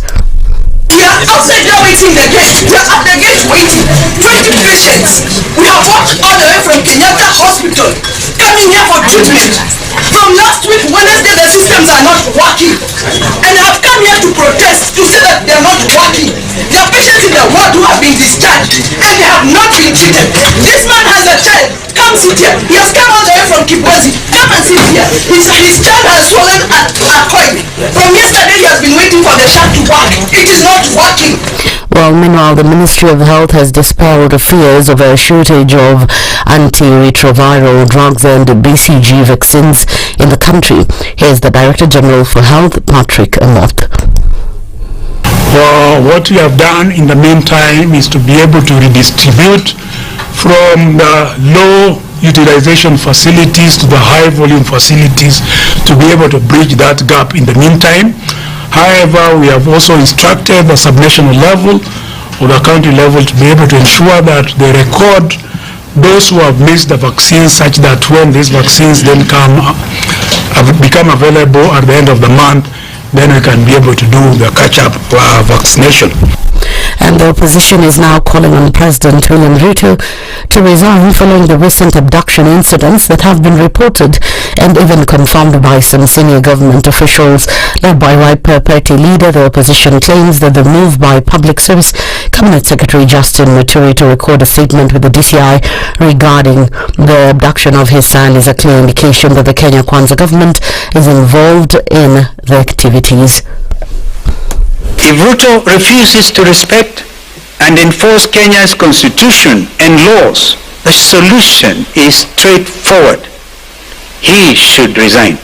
The ICC statute talks about the person bearing the highest responsibility, and that is not Nuruddin Haji, that is William Samoei Arap Ruto. We also demand the immediate release of the remaining abductees. We actually have a date on the 27th with the Inspector General of Police, Mr. Kanja, before Justice Bahati Namwe. Kalonzo also said that the person leading in the cases of abductions is in Ruaraka area, saying it's not the DCI or police officers who should be held accountable, but rather the president himself for allowing such incidents to continue in the country. If they will not show up on the 27th, he will cite, convict, and sentence on the spot. So nobody is above the law. And I hope, by the way, before the 27th, the Mlolongo 4 will have been produced as well. Kalonzo's statement was echoed by Jubilee Party Secretary General Jeremiah Kioni, who claimed it was time for Kenyans to open their eyes and hold the government accountable. And since it's Mr. William Ruto who makes a cause and they are released, let him also make another call, release them. Any person within the KK administration who chooses to remain until the end, or who chooses to leave earlier than the end, and the end can be earlier than that end you think. This comes as the Kenya National Human Rights Commission revealed that 85 people have been abducted since June last year, with 25 still missing. And in the international scene, U.S. President Joe Biden hailed many months of intensive diplomacy for bringing about a ceasefire agreement between Israel and Hamas, as he outlined the next steps of the deal to end 15 months of war.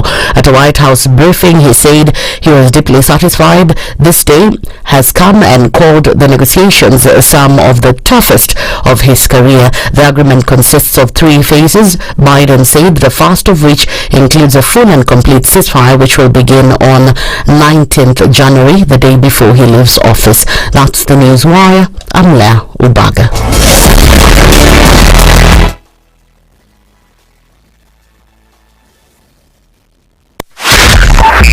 102.5 Spice FM, Kisumu. The following takes place from 6 a.m. to 10 a.m. every weekday on Spice FM. It's critical that people pay taxes, but then taxation has to have a limit. When you start overtaxing people beyond certain limit, then this is now we call robbery with violence. We are all struggling, but we don't show. If you're not doing well, shame on you. But you have to say, I'm broke and I'm struggling. We are not okay until everybody is okay. We are